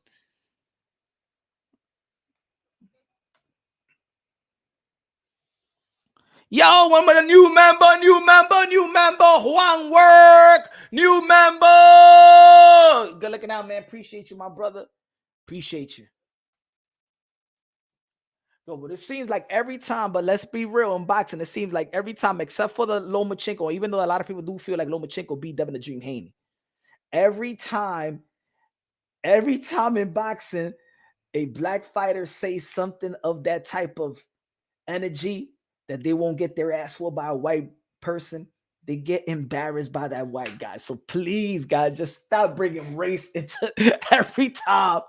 From Bernard Hopkins getting knocked out the ring by Joe Smith, by Devin Haney almost losing to Lomachenko when he said that it was referring to Lomachenko. Caleb Plant and Jermall Charlo, Caleb Plant, Anthony Durrell. Every time when somebody says something about some white guy ain't gonna beat my ass, it looks like you ignite some energy. So you ignite a chip on these white guys' shoulders that they want to just do something bad to you. And looking out, Juan, for being a member. Appreciate you, my brother. Philip in the building. What's good, man? Philip, welcome. Yes, welcome, Juan, Philip, Cesar.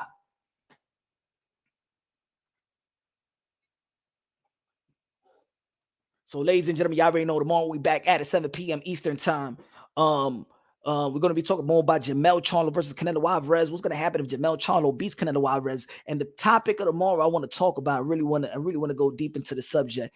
How great, or how much of the greatness you're going to eliminate from Canelo Alvarez if he loses to Jermall Charlo. If you think that Canelo Alvarez is an all-time great, if he loses to Jermall Charlo, would that change? How much will you feel his greatness will be diminished if he loses to Jermall Charlo? Jermall Charlo, the undisputed 154-pound champion, moving up in weight. How much? Matter of fact, I'll talk about it a little bit right now. How much will you diminish Canelo Alvarez's greatness if he loses to Jermall Charlo?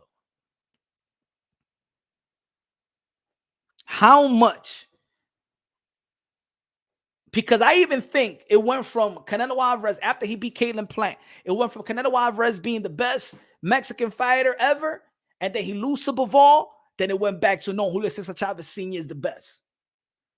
Now nobody want to say that he's the best Mexican ever. So one loss could really drastically change your mind of what you feel about a particular fighter. But not Canelo Alvarez. If he loses to Jermall Charlo, in which people feel like he's cherry picking Jermall Charlo, he's picking the little guy, even though they're the same size.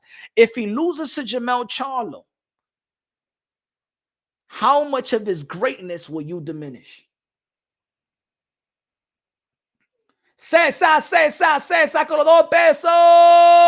César, que le queda with a super chatty. Con los 2 pesos de plátano. Gracias, mi hermano.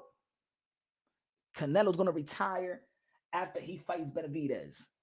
If Canelo loses to Jermall, it would be points. And Rafael Gutierrez, Canelo is going to retire after the fight. If Benavidez, if Canelo loses to Jermall, it will be points, and Canelo would rematch him after he has to keep his legacy simple. Not me. I still think Canelo is best from Mexico. Okay. Now, of course, the announcement, we already made this announcement in Punch One Boxing. I've always been talking about Demetrius Andrade getting the opportunity. A lot of people didn't. There's people out there that always go against my Demetrius Andrade content. You know what I'm saying? I know there's a lot of Canelo Alvarez fans that don't like when I talk about Demetrius Andrade and give him a lot of props. I understand. Look, I understand the community. I understand the subscribers. I understand the followers as well. But ladies and gentlemen, I keep it unbiased, logically and objectively. Canelo Alvarez is King Nello, a.k.a. Caratelo, a.k.a. Cash Nello, a.k.a. Payday, a.k.a. get the F out of here, man. I don't believe that Canelo Alvarez at this stage of his career should be shamed by anybody in reality, because he could retire right now and become a first ballot Hall of Fame. He's already a first ballot Hall of Fame. He does got a legacy that he really don't got to prove nothing to nobody no more, because to be honest, who's going to give Canelo Alvarez anything right now? Not even David Benavidez going to give him a strap. Not Demetrius Andrade going to give him a strap. Not Jermall Charlo going to give him a strap. Not Jermall Charlo going to give him a strap. Ain't nobody going to give him a strap. He got to go to the 175-pound division and do what he did versus Kovalev, right? So Canelo Alvarez, you know what I'm saying, ain't nobody really going to give him that type of legacy, you know? Unless that he goes way beyond his weight range. But Demetrius Andrade versus David Benavidez is a great, intriguing fight. It's arguably two guys been talking, debating, fighting, that these are two guys that Canelo Alvarez avoided in the past. A lot of people felt like it should be Canelo Alvarez versus David Benavidez, and it's not so, and it shouldn't be Canelo Alvarez versus Jermall Charlo.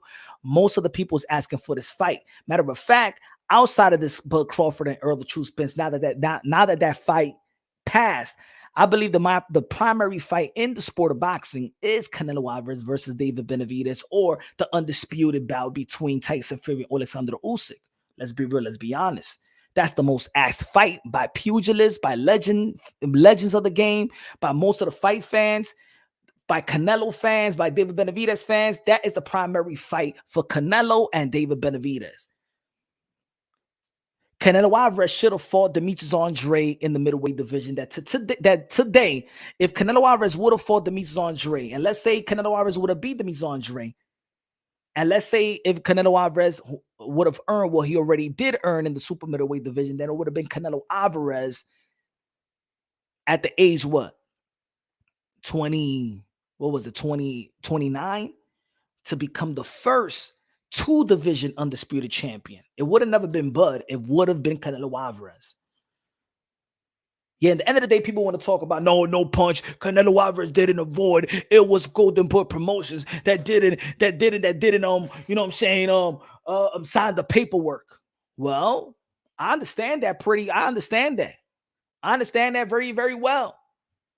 But if we're going to blame other fighters for their business mishaps, we got to keep the same energy. Now, that's the problem. The problem is that people don't want to keep the same energy. The problem is when it comes to Demetrius Andre, people are going to be like, well, his business. Well, you know what? It was Canelo Alvarez's business that we did not get, or his legacy didn't get the opportunity to fight for undisputed in 160, one of the most lucrative and historic division in the sport of boxing. So the same people that go and talk about the business mishaps of Demetrius Andre, y'all better talk about the business mishaps of Canelo Alvarez. If you could shame Demetrius Andre and his business mishaps, then you could shame Canelo Alvarez the same.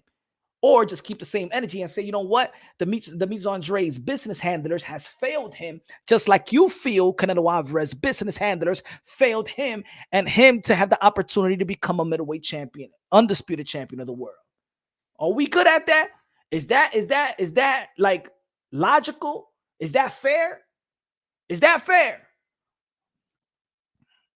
Or y'all want to come with some other narrative and say otherwise because no. It wasn't Canelo, it was Golden Boy Oscar de la Hoya. If it was Canelo Alvarez and Oscar de la Hoya, damn it, it was Rock Nation and Eddie Hearn with Demetrius Andre. But David Benavidez versus Demetrius Andre is a great fight. I think he'll be in the. I think that Demetrius Andre is one of the most skillful fighters of this era. Whether you like it or not, whether he's been his tools been put to the test, his skill set is deep. His skill set is heavy. And everybody in boxing, I'm not talking about the fans, I ain't talking about the media, I'm talking about fighters, and I'm talking about matchmakers. They know how heavy that bag is the reason why they won't put their high invested fighter to fight a Demetrius Andre.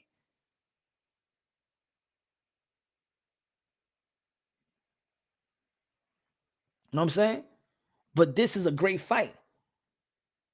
I don't believe that Caleb Plant got better skills than Demetrius Andre. And if Caleb Plant could take David Benavidez into the 12, we're going to try this triangle theory or whatever, but people do it so you can better understand the situation. If Caleb Plant could take David Benavidez, the Mexican monster, to 12 rounds, I believe Demetrius Andre could take him to 12 rounds as well.